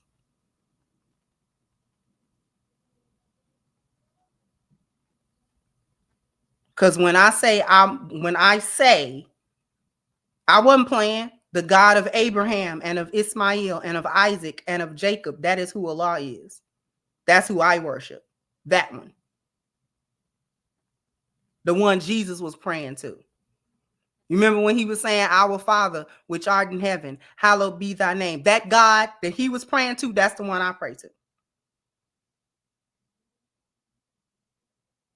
Jump down in the comment section. Let me know what you think. Like, share, subscribe to the channel if you have not. Once again, I'm your hostess, the Crimson Cure, and this was my perspective. Bye-bye, Crimsonites.